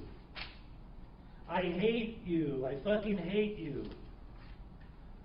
Why don't you love me? I give you everything. You take me for granted. I love you with all of my heart and I don't want to be without you. Please don't leave me. I'm so sad. Why are you hurting me? I'm tired of being treated like dirt. I'm so sad I want to die. I can't survive this. These are the texts she sends it. Now, Dr. Berman concludes that she was depressed, that she had little self-esteem, that she was trapped and enmeshed in a turbulent, conflictual relationship with Levi from which she could not extricate herself. Being trapped and without hope are risk factors.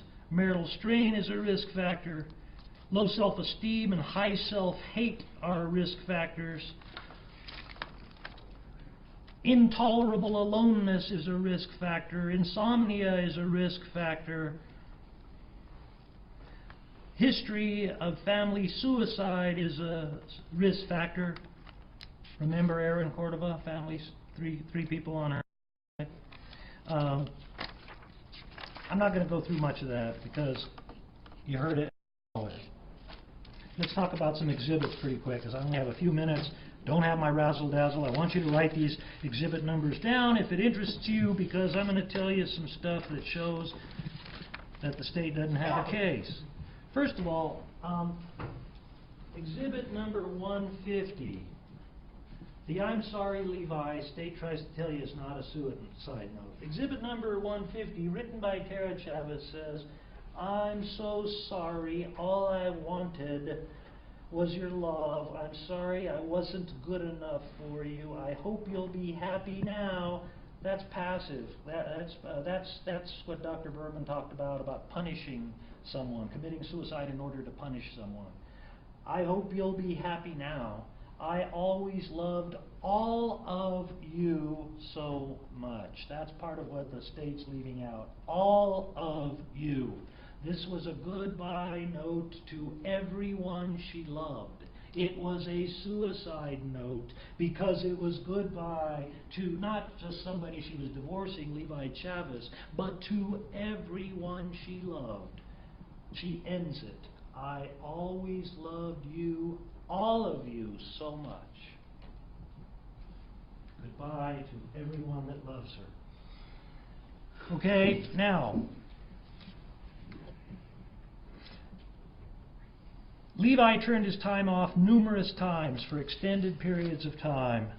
And you need to look at State's Exhibit number 143, which are the Levi cell tower records. You will see that between October 3rd and October 4th, he turned his phone off over that spanned over 2 days for a total of 17 hours, much longer than he did in this case, in the same month, October of 07.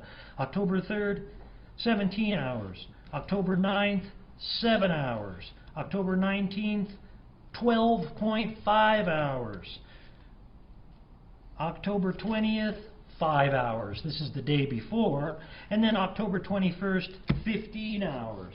And the state says to you that there's this big, huge gap, a gap of time between midnight, when Levi, actually between about 12:30, when Levi gets to Deborah's home, because he goes straight there, and the cell phone towers show him, remember Jody said this, pinging, pinging, pinging, all the way from the APD West Side to Deborah's house.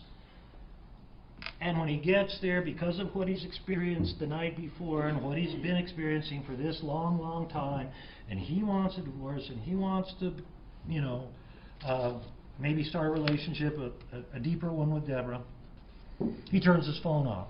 And there's not a gap until 3 p.m. There's a gap until he wakes up in the morning and he goes off with Deborah, and Deborah told you she was with him, and Jones told you that Levi came in and showed all of his credit card bills, showing where he was the whole time. Levi has the phone off, but he's with Deborah Romero. So what does he have? He doesn't have the phone off so he can go do criminal activities. He's got the phone up, but he's got, you know, he's with Deborah Romero. Okay. So, on the other hand, Nick Wheeler, not only is he talking to Tara, and I want you to look at State's Exhibit 144 and State's Exhibit 217, because you're going to see that Nick Wheeler was talking to Tara by phone once or twice daily during the week prior to her death, but he's also the last person that spoke with her. He spoke with her at 5:10 p.m. on the 20th, and at 5:13, and at 5:22. And this phone call that Russell Perea had with Levi that's supposed to be suspicious that happened on the 19th, look at States 143. It's a 31-second phone call that happens on October 19th. Levi calls, and then Russell calls him back, and they're both pinging from the same cell tower. Look at States 143. That means both of them are in the same place. They could be, you know, a few feet apart. They could even be, you know, a mile or whatever apart. But he never left the west side. And Tara's last call, other than to Levi, was to Levi's mother, Rita. And that was one of those *67.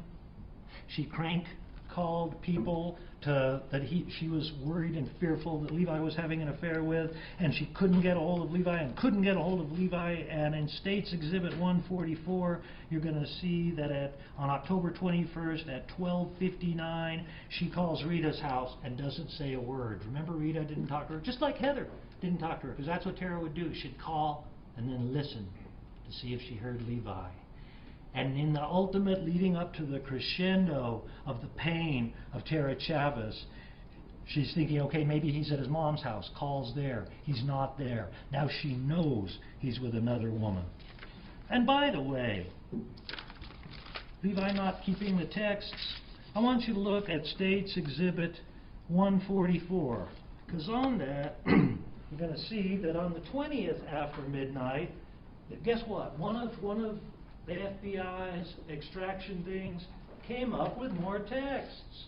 Uh-oh, Aaron Jones not telling the truth again. Remember, he tries to make it look like Levi only kept one and pretends like he had all these other texts. Okay, so here's one from Tara on October 20th, 07 after midnight. Okay, so you're obviously driving me up the wall. Anything we do will get harder before it gets easier. I just can't give up on you. I won't walk away. You are unbelievably important to you. I've given you so much. Bad times too. I know.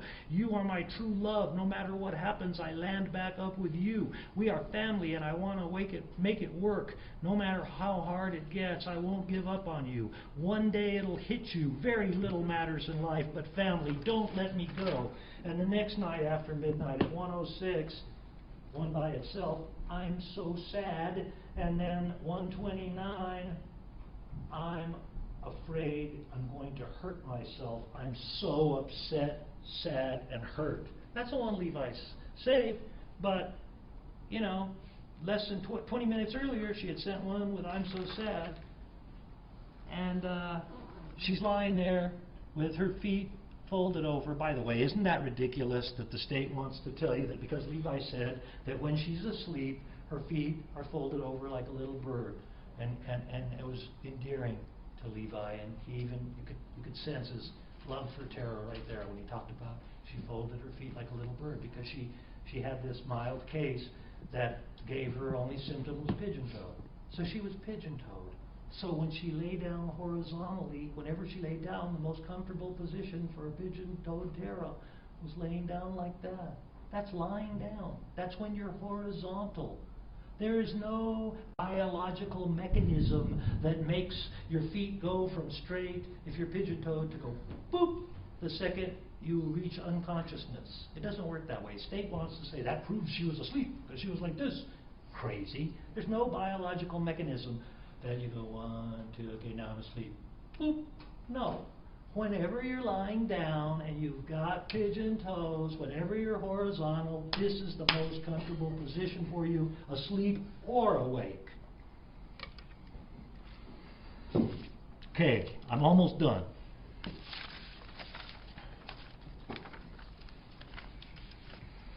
I want to get to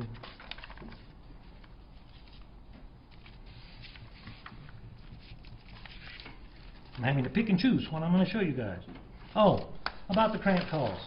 In States Exhibit 144 and States Exhibit 145, you're going to find that those phone bills that were stuffed under the mattress, those have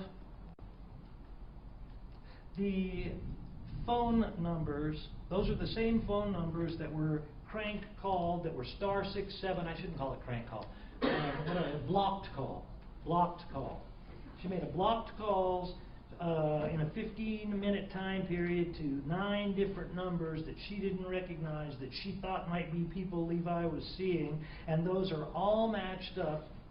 I give you the 2 exhibit numbers. One of them shows the series of blocked calls, 9 of them in 15 minutes. The other one shows that every one of those numbers that was *67 were numbers on the phone bill that was under her mattress, because she was getting more and more and more built up, and she couldn't hardly handle it anymore. One last thing I want to, or two last things I want to tell you.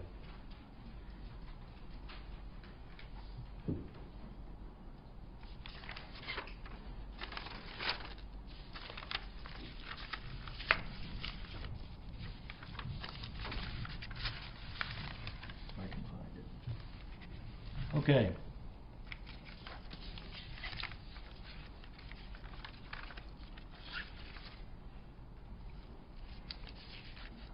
Let's talk about, first of all, let's talk about Levi.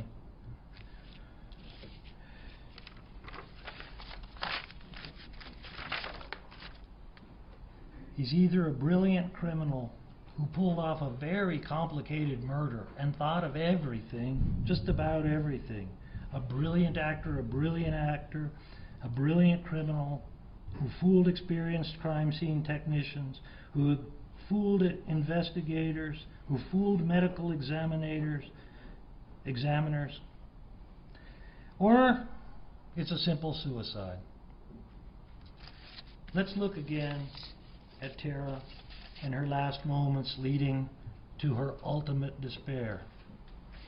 Last 2 days of her life, 307 phone calls to Levi Chavez.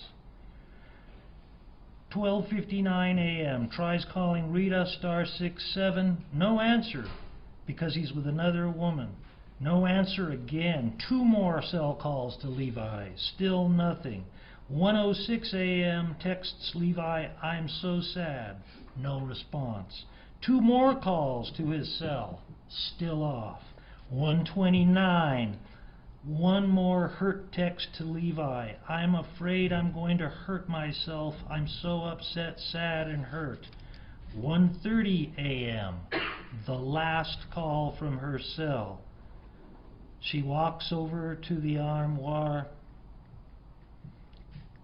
She plugs her phone in because all the other outlets are being used. She grabs the gun. She walks back to the bed. She makes 3 more phone calls to Levi, this time from the home phone. No response. 1:45 a.m. she makes her last call to Levi. She's lying in that bed, resigned, resignation. That's what you see. Not a cozy, comfortable girl asleep, but a woman who is resigned to her death, because the night before she had written to Levi, "One day it'll hit you. Very little matters in life but family. Don't let me go!" Exclamation point. The next day, the 21st, when she died, she was convinced that Levi had let her go. And she showed him that she meant business. Levi came home, and that was the one day that it hit him, that very little in life mattered but family. And what she did, succeeded because Levi was a torn, broken man. Levi felt that God was telling him that it was all his fault. She showed him. And Levi, you don't think that that was a life-changing experience for Levi? Let me tell you, all this time I've been Levi's lawyer. We're told that Levi killed Tara for money or insurance, and whoops, he always had the insurance. That because he stole the truck, whoops, that didn't work. Because of Heather, no. Because of Regina a year before. Because of Wheeler, no. Wheeler didn't even know. Levi didn't even know that Wheeler was having an affair. Samantha Wheeler offered, remember the testimony? Offered Tara, to take Tara to get antidepressants, and Tara wouldn't go. And so now I'm a little nervous because I'm going to be turning over what I've been holding in my hand, Levi's case,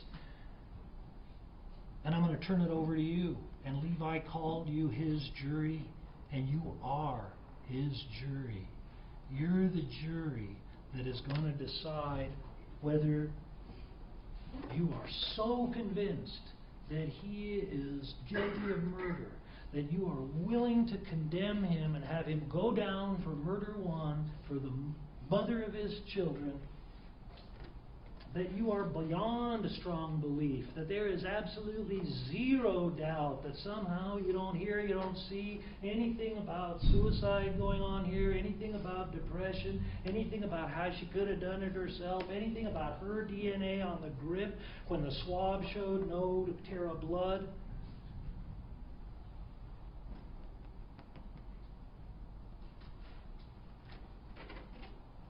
I'm going to turn it over into your hands. You're the ones that are going to decide this case. We picked you because we know you're a good jury. We want you to go through as much of this as you want.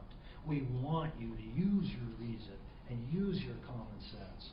I'm also a little bit nervous because when I sit down, the state gets another chance. They get another bite at the apple. That's the way it should be, and that's the way it is.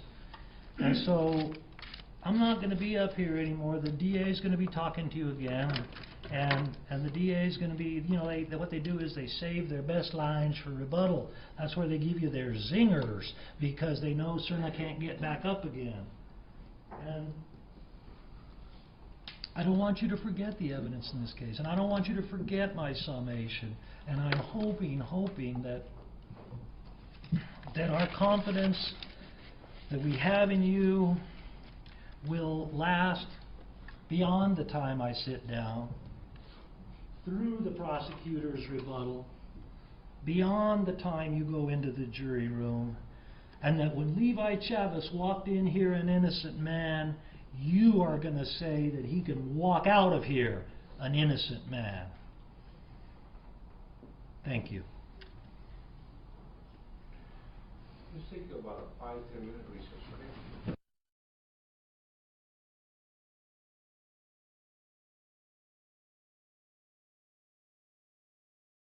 I'm going to be turning over what I've been holding in my hand, Levi's case.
get a water then on that.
Turn this way. Oh, you don't like it? No, you guys do whatever you need to do. I didn't know if you'd be towards the jury or... I am going to be that way, but I needed to be able to do pictures. Oh, well, it only works on that Yeah. position? That's, well, no, it only works here. Oh, okay.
He was using that to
That would be enough.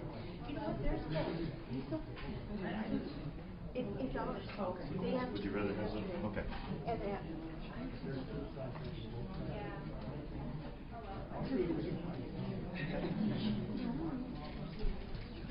See if it works. Yeah, no, How do you make it? Just pull it straight out. Let's see what it says on that.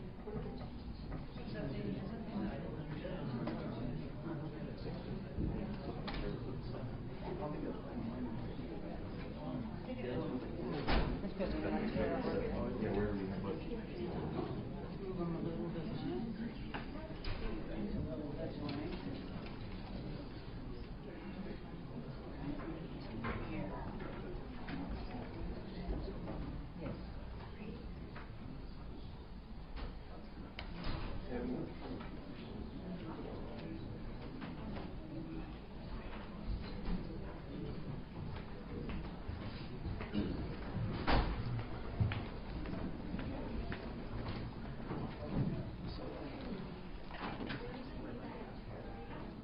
Yes.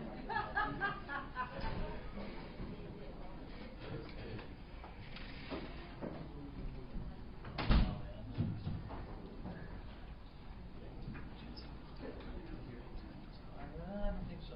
Probably not. You don't like to go beyond that.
Rise.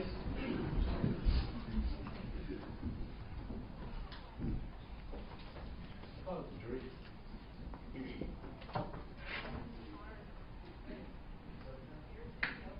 Here's the deal, guys.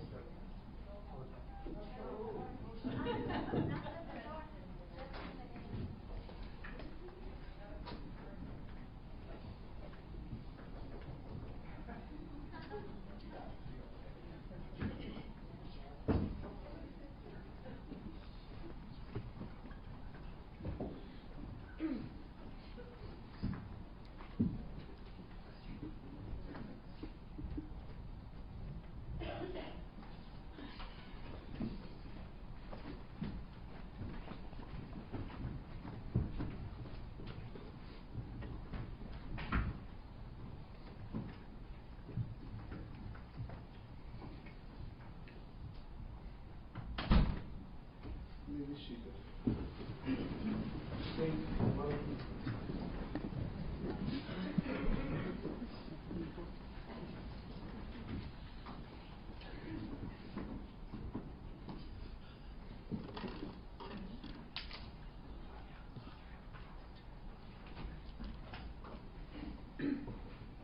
Good afternoon, ladies and gentlemen. Good afternoon. I want to really thank you for the time that you've put in. I know that it has been a sacrifice for you all, and we really appreciate it. As I told you in jury selection, the process doesn't work without you. And I know that you have taken the evidence seriously, and you're ready for this moment, as we are ready for this moment.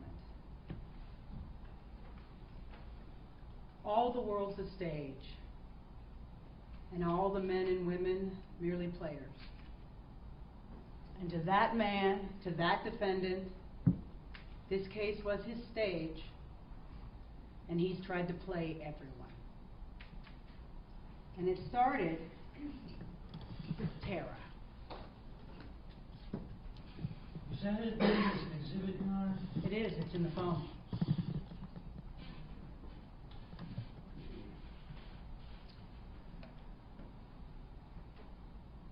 He told Tara he'd come home that weekend of October 20th, 21st. That's what he told her. You heard testimony from her friends. She went shopping. He was going to come home that weekend. They were going to talk about serious things.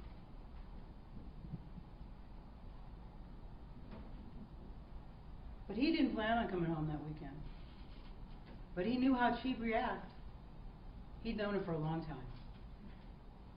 He knew she'd be mad, she'd be upset, she'd call him. He knew these things. Tara thought he was going to follow through this time. He hadn't followed through all the other times, but this time. He'd moved out mostly, but he was going to come back this weekend so they could talk about serious things. Because they did have 2 children together. He was going to come back and talk about this. But again, he didn't follow through. At least he didn't follow through with the plan that Tara thought. Tara didn't know he had his own plan. And that plan was to murder her. She didn't know that. She didn't know that plan. And he counted on her patterns. He counted on her habits. He counted on her being who she'd always been for him. That she'd be waiting for him to come, calling him, texting him. He counted on that. That was part of his plan. You can hear all you want about how he's supposedly not very sophisticated, but this is a man who can keep 3 or 4 women in the air at the same time. Women who believed him. They believed him. He counted on that too. He's played everyone that he ever dealt with. That's who he is. That's who he's always been. That's who he is today. You heard him testify and say, when I said I wasn't in Los Lunas on the 19th, I was confused. I hadn't read the discovery yet. Really? Because he was represented by 2 experienced attorneys. He was the defendant in the wrongful death suit, giving a statement under oath, a statement that would be used against him in the wrongful death suit.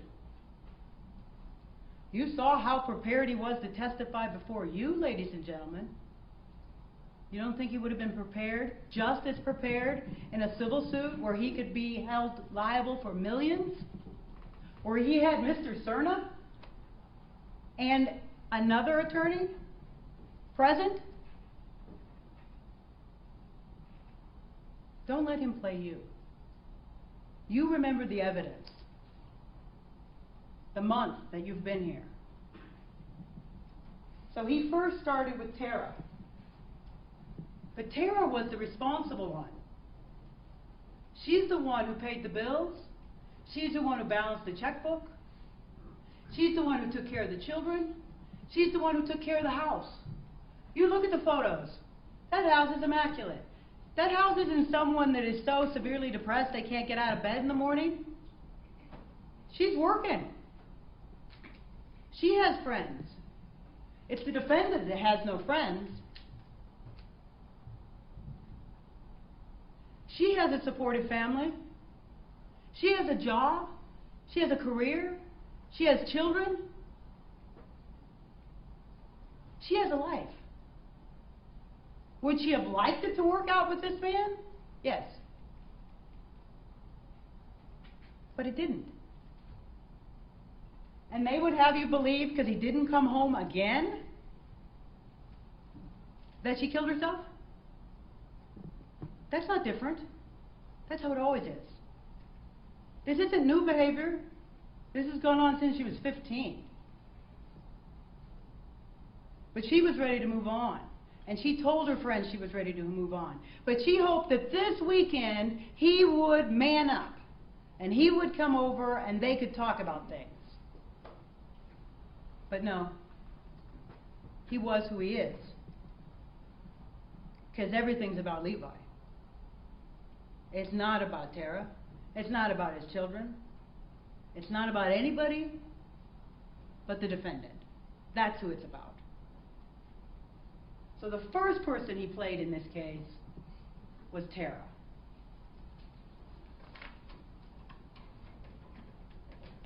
And he knew something else about Tara. He knew that she had the supportive family, that she had plans, she had the business that she was going to do. The drawings are here, if I can find them, that you saw. I pulled them out. That show the barbershop, backdrop, the color that she wanted. Dr. Berman said, not only was she worried because Levi didn't come home, she was worried because she would lose her children.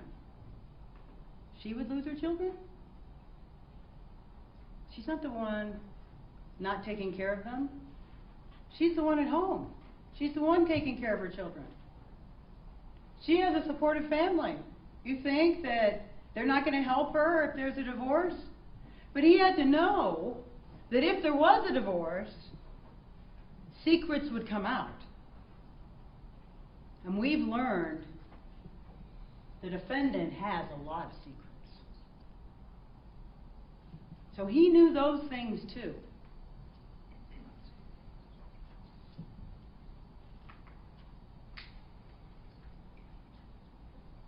Who else did the defendant play?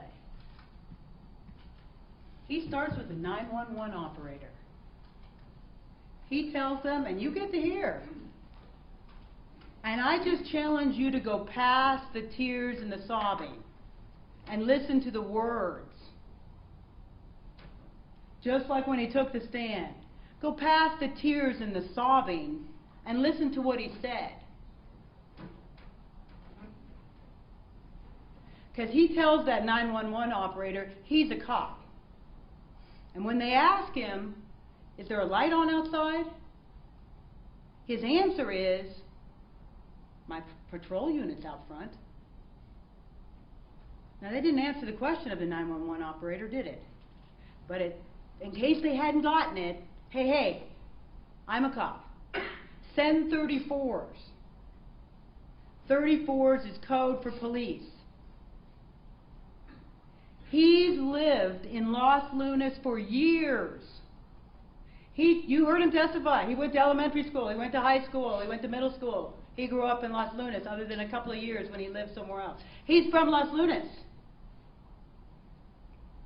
He doesn't know how the 911 works in Los Lunas? You bet he knew. You start sobbing the moment that phone rings, because you want that picked up. You want that plan to be working. And that 911 operator responds to him. She says, is there anyone I can get for you? She responds. 911 operator played, check. Who next? The 34s come. Law enforcement comes. Aaron Jones comes. John Gordon comes. And the very first person, Clyde Joseph, comes. He comes first. And he brings him. Now, he says he wouldn't have time to get on his knees. Really? Because what did Clyde Joseph say? He said, I announced, as they do, law enforcement, I'm coming in. And he brings him to the table in the kitchen. And then Aaron Jones arrives, and John Gordon arrives, and Dee Hall arrives, and the OMI investigator arrives. But when Aaron Jones is talking to him, he feels empathy for the defendant. He tells the defendant, you know, I have a 6 and 10-year-old. You're not going to hurt yourself, are you?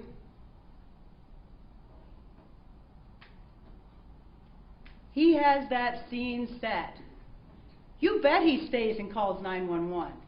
You bet he's the one that does it. He needs to come back into that scene. But it's not because he's worried about Tara. Tara truly is his ex, like he told Deborah Romero. But Deborah Romero didn't understand that when he was saying ex, that all the women are exes, because you have a purpose, and when you serve the purpose, you're gone. So when he's at that scene with Aaron Jones, he goes back there only because even a soulless bastard doesn't want his children to find their mother dead in bed.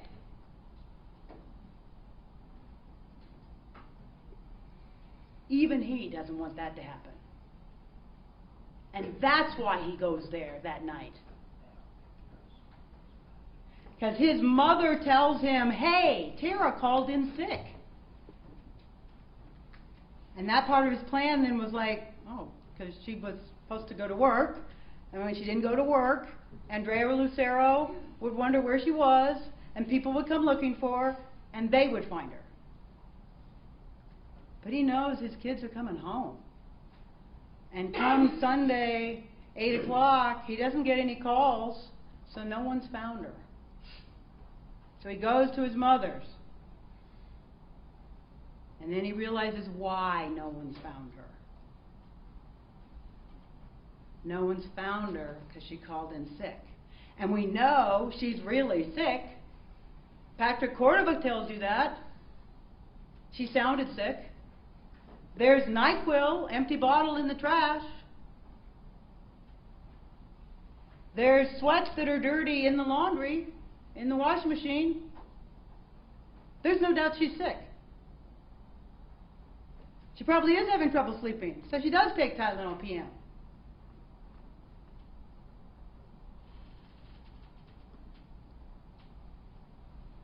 So those officers who come into the scene, he has it walking like a duck, and quacking like a duck, and looking like a duck.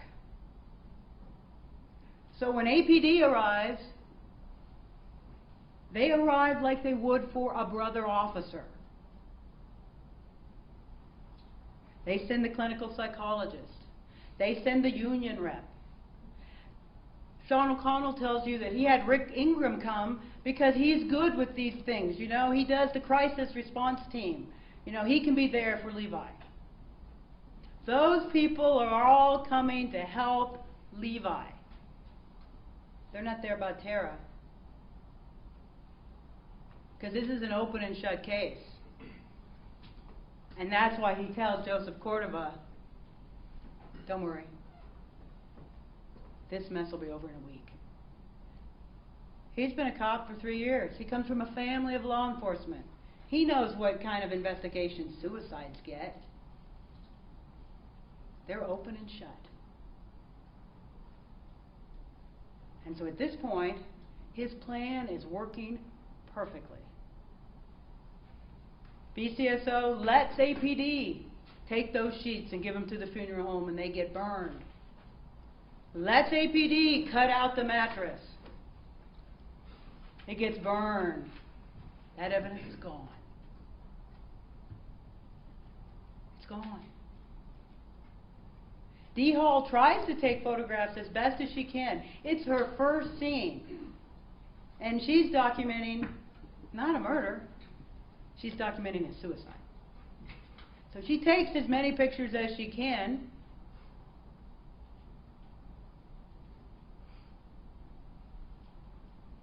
They leave the damp towel there. The towel that's thrown over a chair. The kind of thing that a guy does. It's still damp.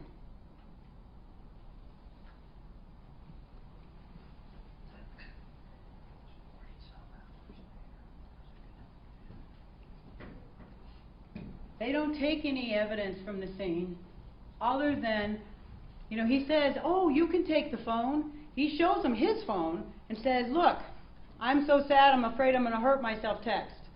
She's been calling me nonstop.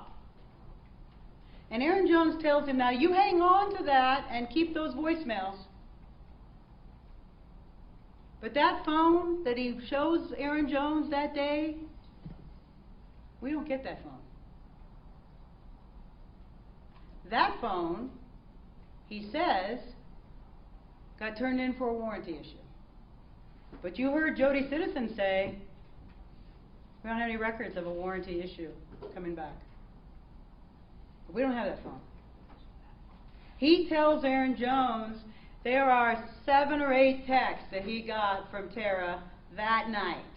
And it's all well and good when Mr. Cerna talks about the day before of the text she sends. But the other 6 texts that are supposed to be on that phone, they're not there. And if you're Tara and you want to delete things, we all know how you do that. You hit delete all. So the only way for those 6 texts to be gone is they get deleted.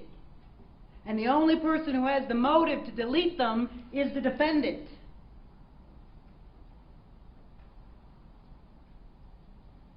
And we know who sent that text, I'm so sad, at 1:06. That was the defendant. He's the one who sent that text. His phone stops pinging at 12:21 at the Eubank Tower. And Mr. Citizen said, you can be 3 to 5 miles from there. And it'll still ping that tower. You heard Heather Levi Chavez testify she could make it from Albuquerque, downtown Albuquerque, to the Los Lunas Police Department in 15 minutes. Certainly from the Albuquerque Eubank Tower to 11 Ash Place, he can get there before 1:06.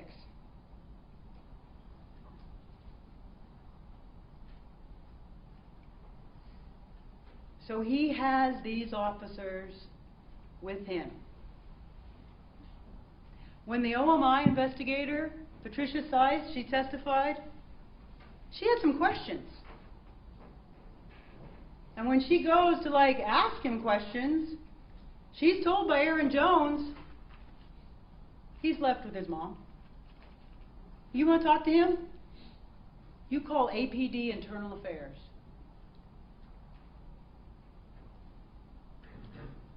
Now, it's true that I don't think that law enforcement did this as a cover-up. But they did protect one of their own. They did circle the wagons. They saw what they wanted to see. They saw what he showed them.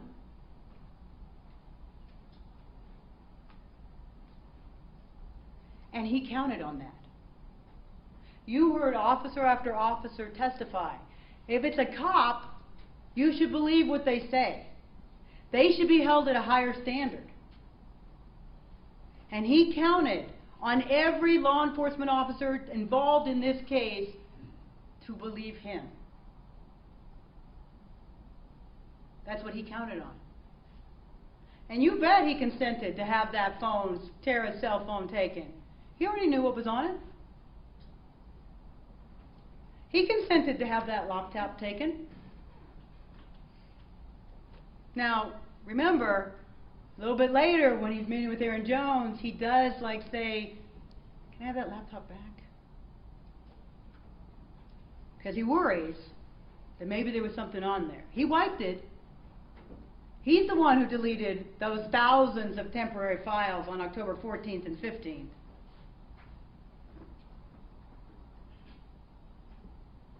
Nobody else has a motive to do that. And all the things that Officer Bergerson testified, that was all found in deleted files.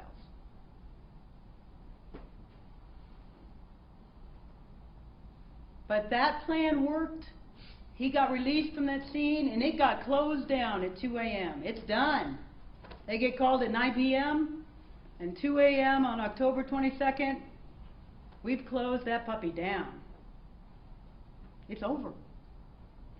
And Aaron Jones goes to the Cordovas, and he says, this is an apparent suicide.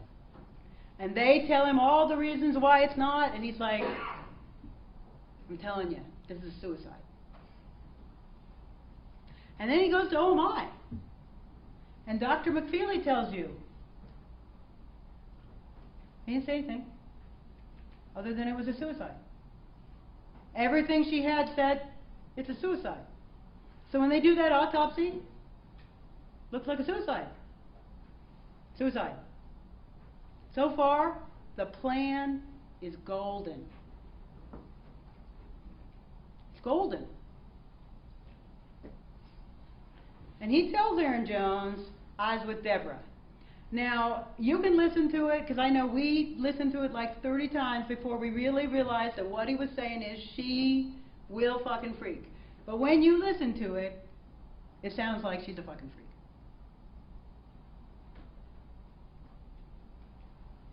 But he says about Deborah Romero, I was with Deborah Romero. He even tells the 911 operator, I was gone all weekend.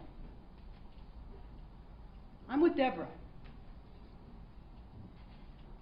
And you heard Deborah say over and over and over again, no matter how much she was badgered by Mr. Cerna, she said, I don't know when he got there.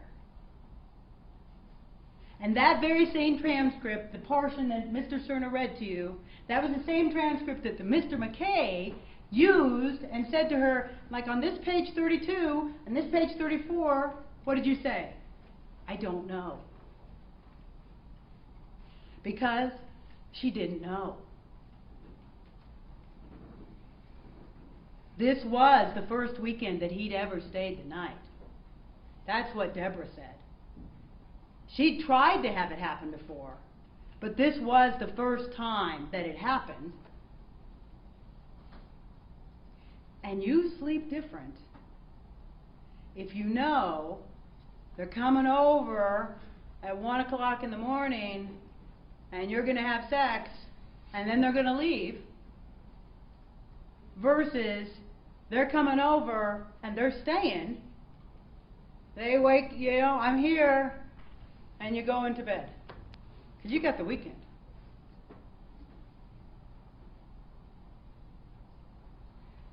So at this point, he thinks he's got it going. And that's why he tells Joseph that. It's good. This is a cold, cold man. This plan was cold and it was calculated. This wasn't spur of the moment.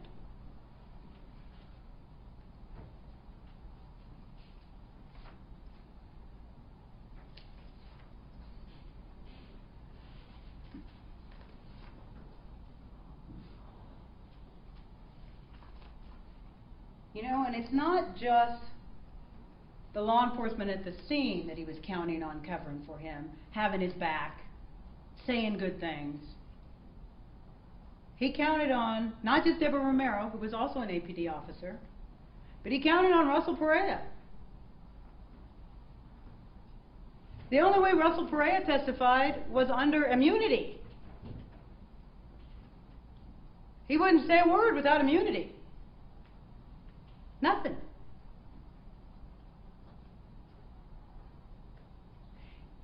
And when he was asked, so the defendant was on the phone all the time. Because when you look at the phone records, he's on the phone all the time.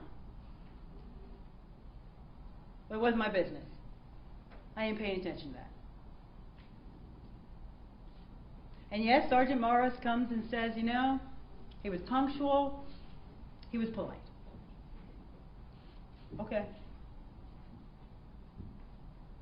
Law enforcement's played? Yes. Check.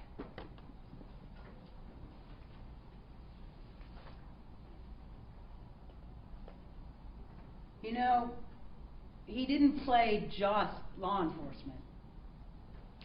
And he didn't just play Tara.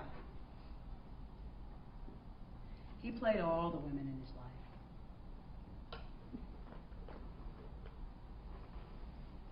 You know, it all started, as far as we know, could have started earlier, but what we have proof of is it started with Regina Sanchez in '06. He'd moved out one of those times, and he's with Regina Sanchez. I'm okay. He moved out with Regina Sanchez, and Tara found out. And she got mad, and she had a fit, and she called, and she humiliated him. And he had to come back home with his tail between his legs. And it's after that that he looks up how to kill someone on the computer. And he can tell you that he was looking up martial arts. You sure you don't need some water? No, it went down the wrong pipe, so Okay. I'm not having any more. Yeah, okay. Do you need a moment? No, that's fine. He can tell you that what he was looking up was martial arts. But just like every other witness, you get to determine how much credibility to give him. You can give him a lot of credibility. You can give him some credibility. You can give him no credibility. Because you have to look at not just his tears and his words, you have to look at his actions, what he did. We all know that you can say things, you know, it's just like when someone says they're sorry, but if they keep doing the same behavior, they're not really sorry. And Deborah Romero is a nice lady. And she thought that he was separated and he wasn't seeing anybody else. She thought that she meant something to him. Did she mean anything to him? She was a means to an end. She was convenient. And that weekend worked perfect for him. Because the other woman that he's seeing, besides sometimes being with Tara, because he sleeps over on October 10th, besides Tara, besides Deborah, besides Rose Lama, there's Heather Hindy. Heather Hindy, Steve Hindy's wife. And who worked with Steve Hindy's mom? Levi Chavez's mom, Rita. And you think he didn't know anything about Heather before he went to the Crimes Against Children unit? His mother worked with Steve Hindy's mom for years. They were good friends. You don't think he didn't know about her? He didn't know that her father had committed suicide when she was 20? You don't think he knew that? He went to Crimes Against Children to troll for her, to get her to be with him. And he has an allure for women. That seems clear. And these are smart women. These are professional women. Heather Hindy was a detective. Deborah Romero was an officer. Regina Sanchez was an officer. These are professional women. So he had sex with Katrina Garley on November 12th in his house. And she says his children are there, she just didn't see them. And when you look through the pictures on his phone, you'll see a picture of little Levi right around that time frame. And whose bedroom is he in? He's in the bedroom where Tara was murdered. That's where little Levi is. That's where he is. That's where his bedroom's been set up.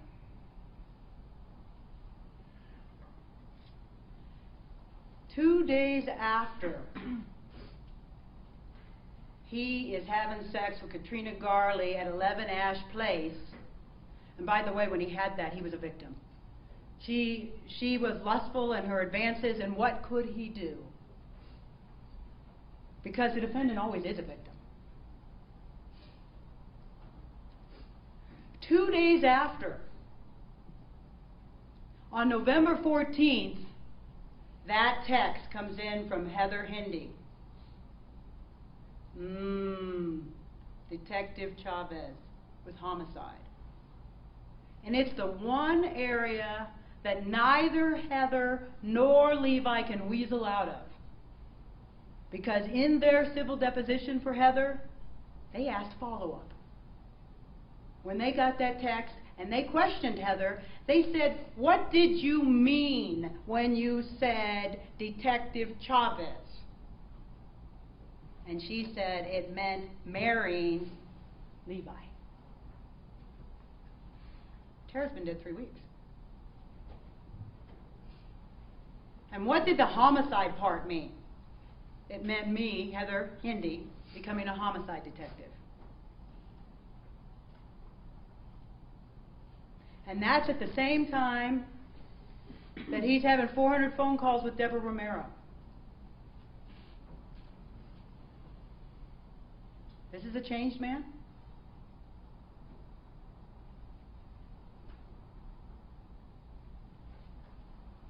Deborah's usefulness was over. That weekend was the perfect storm weekend for the defendant. Because his prize, Heather Hindy, another man's wife, was in Chicago. Because he couldn't have her sullied with any of this. She's out of town. Plus, it's a whole lot easier to be with another woman if the future woman isn't there.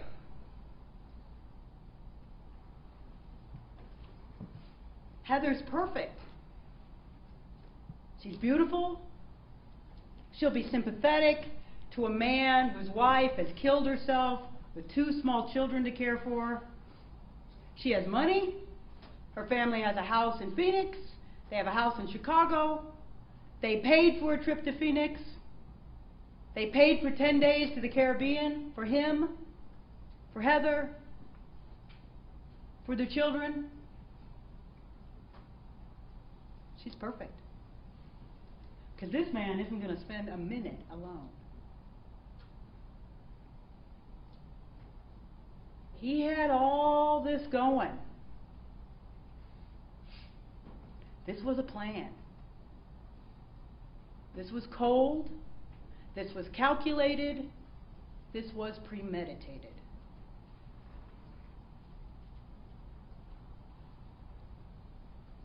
There's a reason why he switched from the Air National Guard to the Army National Guard.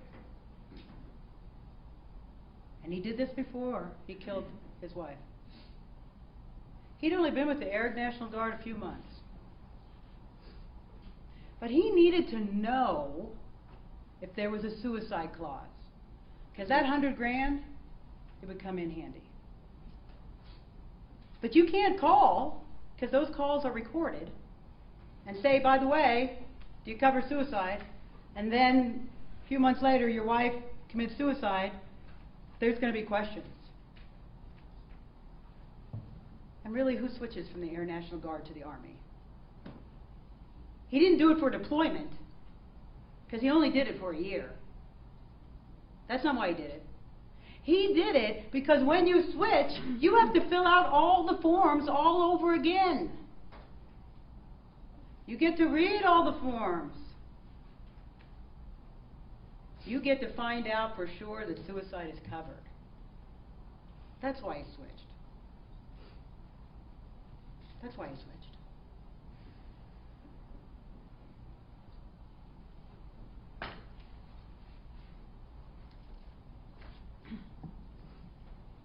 You know, and let's not forget Steve Hindy, the husband. Steve Hindy was a boxer. Steve Hindy's about 9 years older than the defendant. The defendant told you he used to get dropped off at the boxing gym when he was young. Steve Hindy was a big man back then. He was a boxer. He was pretty well known. The defendant hoped that once he became an officer with APD, he'd get into that club, and Steve Hindy would show him some respect. But what did he tell you?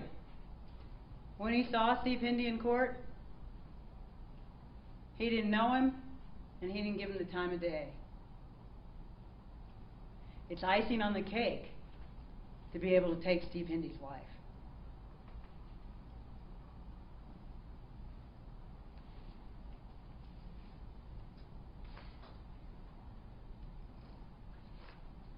And let's not forget Katrina Garley. She had a purpose too. She had information about Verizon phones. And that's the kind he had. His service was with Verizon. He needed to know about call forwarding. He needed some information. And you bet he turned off his phone a few times before that day, because he needed to make sure that things didn't arrive if his phone was off. Because it's really important that he be able to send those texts and have them not arrive on his phone and have a tower ping and have him be in Los Lunas. Now at the time he didn't know about tower pinging, but he knew about messages arriving, because they say when they arrive. So if his phone was on and he sent a message from Tara's phone to his phone, it would immediately arrive.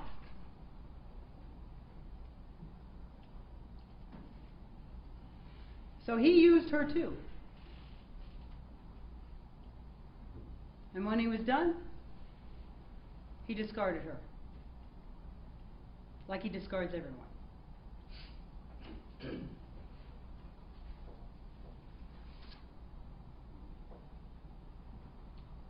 Now, a few more details that he needed to be sure that this was going to work. He needed her DNA on the gun. You know? I need to make sure her DNA is on the gun. Because my DNA is going to be on the gun, because it's his gun. And the testimony of the DNA expert is clear that she tried not to get blood, and your notes will reflect this. She tried not to get blood, but there was so much blood on the gun that she said the gun doesn't exclude him, and it doesn't exclude because there was so much blood. Because she thought it was odd that there was an equal mixture. Because if she'd only touched it once shooting, and once that day, why is it equal with the defendant, whose gun it was? It's equal because it's her blood. So, DNA on the gun, check. Oh yeah, and one more detail. Make sure everybody knows she's depressed. I have my mom say she's depressed. Let's have everybody say she's depressed.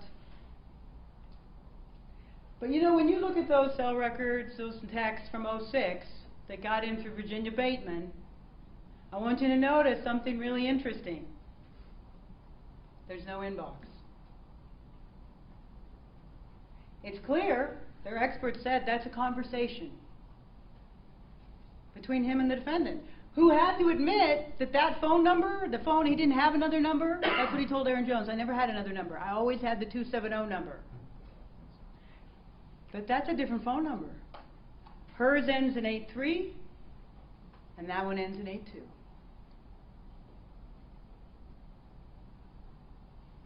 You only have half the conversation. Inbox is empty. And what did Virginia Bateman say? That's consistent with deletion. This man knows how to delete. He deletes texts, he deletes phone messages, he deletes computer data, he deletes people. He knows how to do it.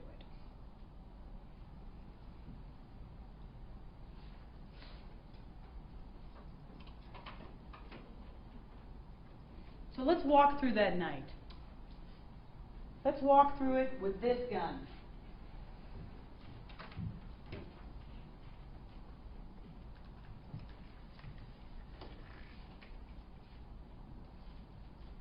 Now this gun, if you ask to look at it, you're going to find that there's not a lot of blood on it anymore.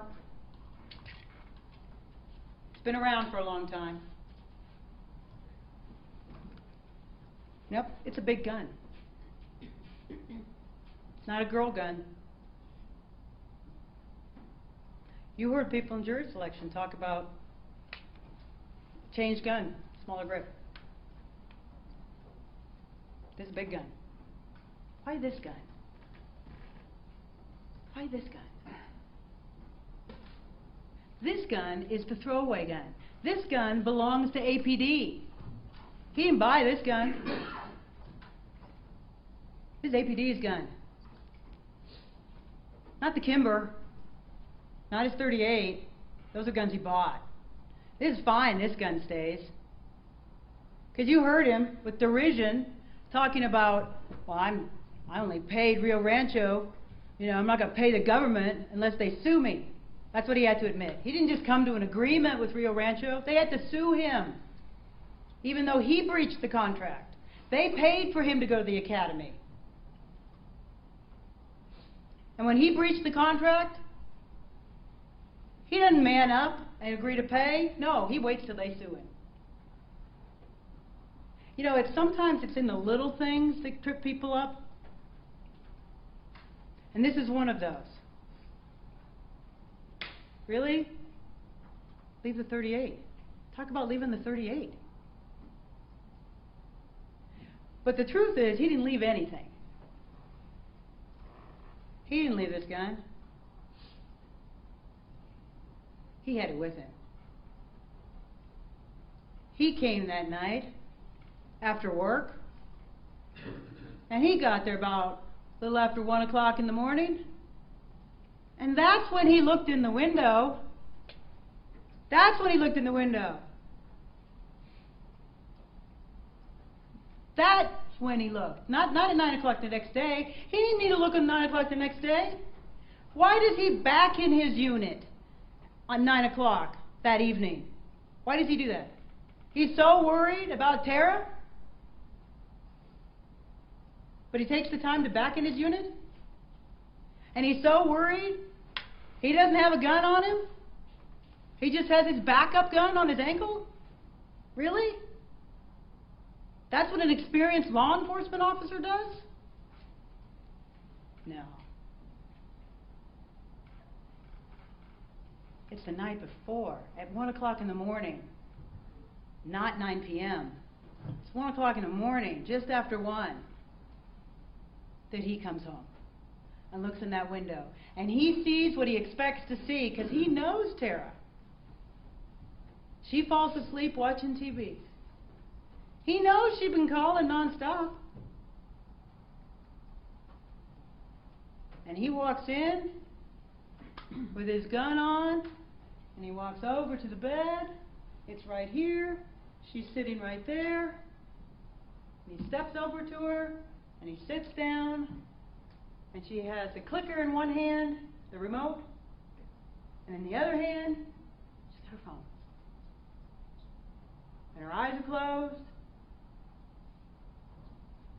And she's fallen asleep. And her mouth's open. Because she's sick. And he does what it does take balls to do. It takes balls to shove a gun down someone's throat and pull the trigger. And it goes that quick, ladies and gentlemen. It's a fraction of a second. She didn't have any time to resist. And she wasn't afraid when he came up in uniform, even if she saw him. She wasn't afraid. This was her husband. It took that quick. And you heard that click? That's how quick. And that's why he shoved it 3 inches back to her mouth. Because he didn't want it to splatter on him.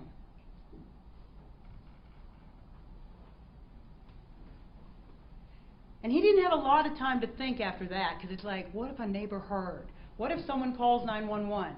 So all he did was put that gun upside down and put it where it was found. And he's the one who released the magazine. He didn't mean to. He wasn't thinking about it. But there's a lot of adrenaline. Because you don't kill someone every day. And he put it there, and he released it just enough to unseat it. And then he sends the text at 1:06, "I'm so sad," and jumps in the shower. Because if someone comes, because that part what Rose Lama said, that's true. He was in the shower, but he wasn't in the shower when he heard the shot. He was in the shower after he did the shot. And they want you to disregard Rose Lama. You know, he used her too. She thought that she was using him, but he was using her. He expected her to be the good girlfriend. She's not going to talk about anything because she's married with children. And believe me, she didn't want to talk about anything because she was married with children. But remember Rose Lama? She's the one who also tells him that Tara says the truck isn't really stolen. And he tells her what he's telling you. Tara doesn't know what she's talking about.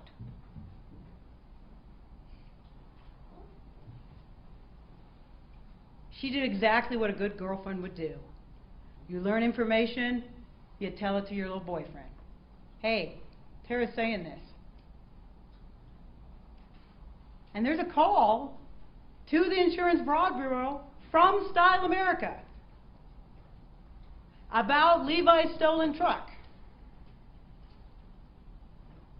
That corroborates Rose Lama.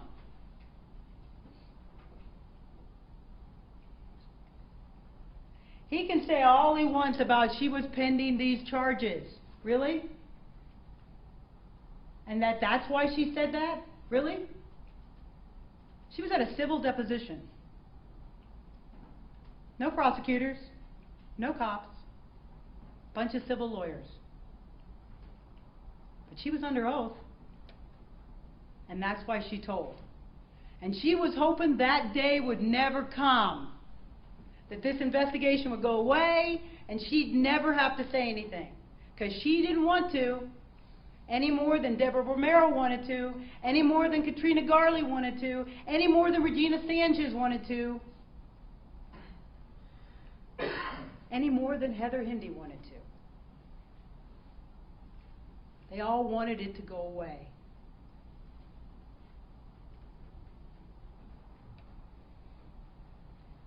Let's look how he says it happened. You know, the reason they say upside down is because that puts the ejector port down. See the ejector port here? So if I hold it upside down, the casing's going to go this way, where it's found. Now, if you were going to shoot yourself, and you obviously haven't done that before, because it's clear, he testifies that, yes, she's made, of course, he's the only one who says this, that she's made multiple threats since like '04, since they were in Virginia. Multiple threats, all the time. Okay, no, she's never actually done anything. If you were going to do that, you put both hands here because you're stressed. And what happens when you put both hands here? You get a slide bite. And Dr. McFeely testified it was odd. No slide bite. Now, if you're a trained law enforcement officer, you're not going to get a slide bite. You're going to have a firm grip. You're going to stabilize the gun. You're not going to get a slide bite. And when you do it like this, you know what else happens? Another round chambers. So if she was doing it like this is where her hands would be. They'd be resting right there on that slide. Because she wouldn't care. She isn't thinking about a slide bite. She's thinking about pulling the trigger. That doesn't make any sense. Doesn't make any sense this weekend. Really? He never comes home. This happened since she was 15. And she had plans. But it made sense for him. It made a lot of sense for him.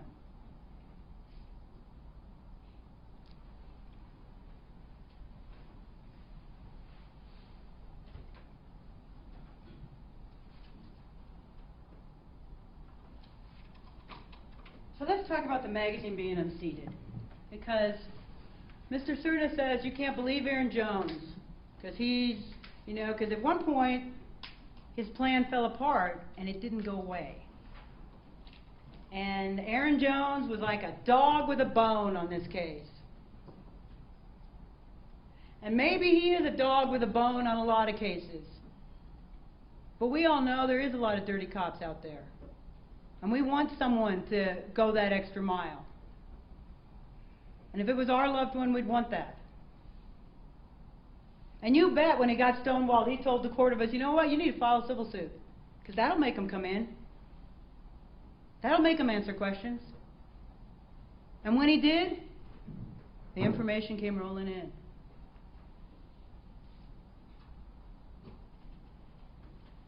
When Aaron Jones, that night at the scene, and of course you do it this way.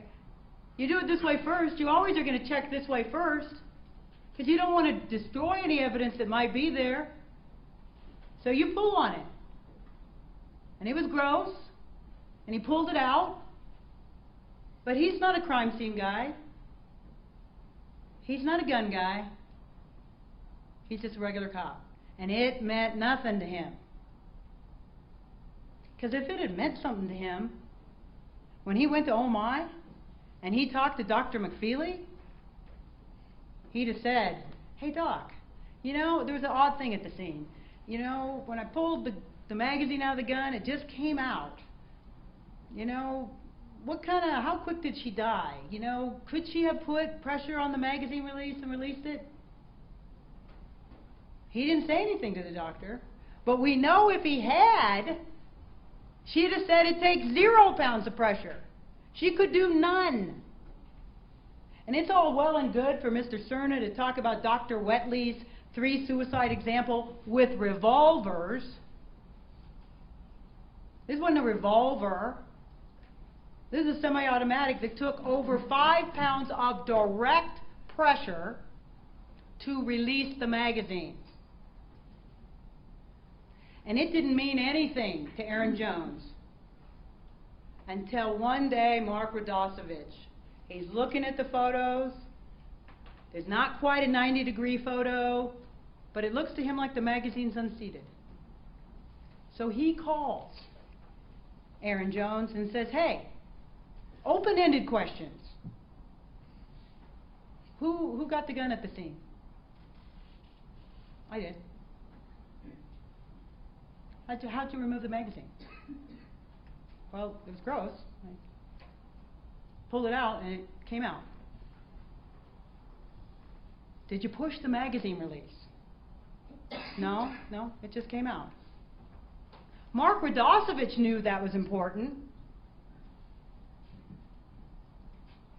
Dr. McFeely knew it was important. Even Dr. Wesley knew it was important. He said to you, that's a question that would need to be answered. If that magazine was unseated, that's a question we'd need to answer. And you know what, ladies and gentlemen? We have an answer to that question. The defendant murdered his wife, and he's the one who unseated it. That question's been answered.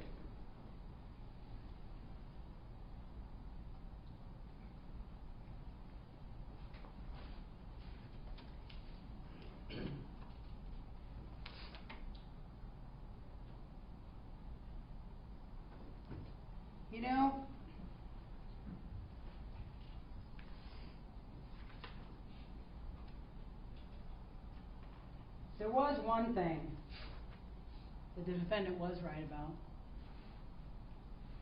and you are his jury. You are the finders of truth. You use the facts, all the facts in this case, all of them, all the evidence, and you determine the facts to find the truth. Just like I told you in jury selection. Just like it says on jury instruction number 8. You are judges, judges of the facts. Your sole interest is to ascertain the truth.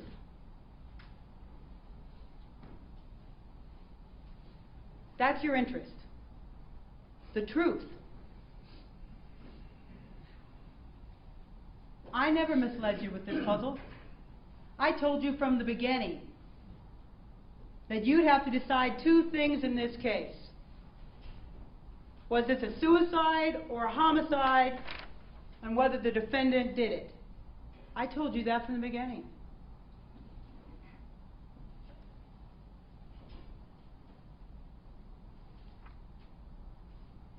This is a murder. And that man killed his wife. He murdered her. And he's right. It takes balls to shoot someone. But who has the balls is the defendant, and he's the one who did the shooting. He's the one who murdered his wife. He's the one who sent the "I'm sad" text. He's the one who sent the "I'm afraid I'm going to hurt"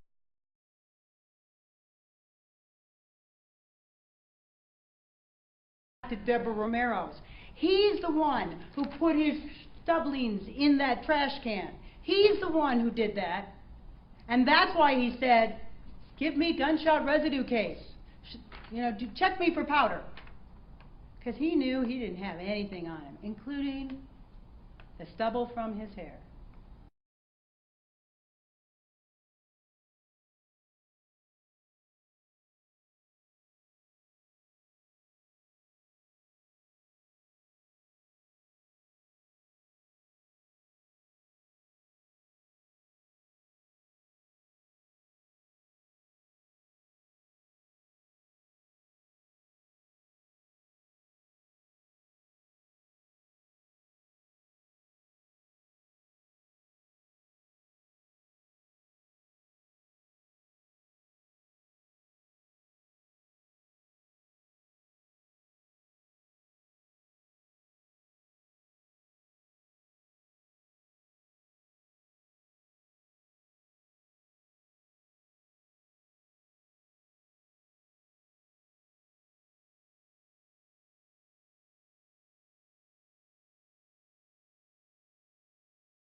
may be seated. What I want you to do today is, we're not going to have deliberations tonight over the weekend. This is nearly impossible because of no security over the weekend. So what I want you to do today is just go into the jury room, select a foreperson. That's all I need for you to do today. Then I need for you to come back on Monday morning at 8:30 and to begin your deliberations. However, you cannot start deliberating until such time that all 12 of you are present. You cannot deliberate with 8 or 10 or 9. You can't start until all 12 of you are present. My bailiff will be available. We will have all the exhibits, all the instructions for you. So that will be the plan for you folks. Now let me read you the recess instruction again. And it goes as follows. During recess, do not discuss this case with other jurors or with any other person, or allow anyone to discuss the case with you or in your presence. You as jurors must decide this case based solely on the evidence presented here within the four walls of this courtroom. This means that during the trial, you must not conduct any independent research about the case, the matters in the case, the individuals or corporations involved in the case. In other words, you should not consult dictionaries or reference materials, search the internet, website, blogs, or use any other electronic tools to obtain information about this case or to help you decide the case. Do not try to find out information from any source outside the confines of this courtroom. Until you retire to deliberate, you may not discuss this case with anyone, even your fellow jurors. After you retire to deliberate, you may begin discussing the case with your fellow jurors. But you cannot discuss this case with anyone else until you have returned a verdict and the case is at an end. I know that many of you use cell phones, the internet, and other tools of technology. You also must not talk to anyone about this case or use these tools to communicate electronically with anyone about the case. This includes your family and friends. You may not communicate with anyone about the case on your cell phone or on any device that can access the internet, through email, text messaging, on Twitter, through any blogs or website, through any internet chat room, or by way of other social networking websites such as MySpace, Facebook, YouTube, or Twitter. During your deliberations, you must not communicate with or provide any information to anyone by any means about this case. You may not use any electronic device or media, such as a telephone, cell phone, or any device that can access the internet, any internet service, or any text or instant messaging service, or any internet chat room, or by way of any other social networking sites such as Facebook, MySpace, YouTube, or Twitter, to communicate to anyone any information about this case, or to conduct any research about this case until I accept your verdict. Avoid any publicity this case may receive. Do not listen, read, or watch any news accounts of this trial. Do not express an opinion about this case or form any fixed opinion until the case is finally submitted to you for your decision. So folks, that means stay away from the media, and I hope you have a good weekend. Be back at 8:30. Actually, what I need for you to do is just go and choose a foreperson. Once you do that, you're free to leave. Be here at 8:30 in the morning on Monday. We'll have everything ready for you, and my bailiff will be available. And once again, thank you for your service. All right.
No, you can get your things later. Okay. Yeah, we're going to another courtroom.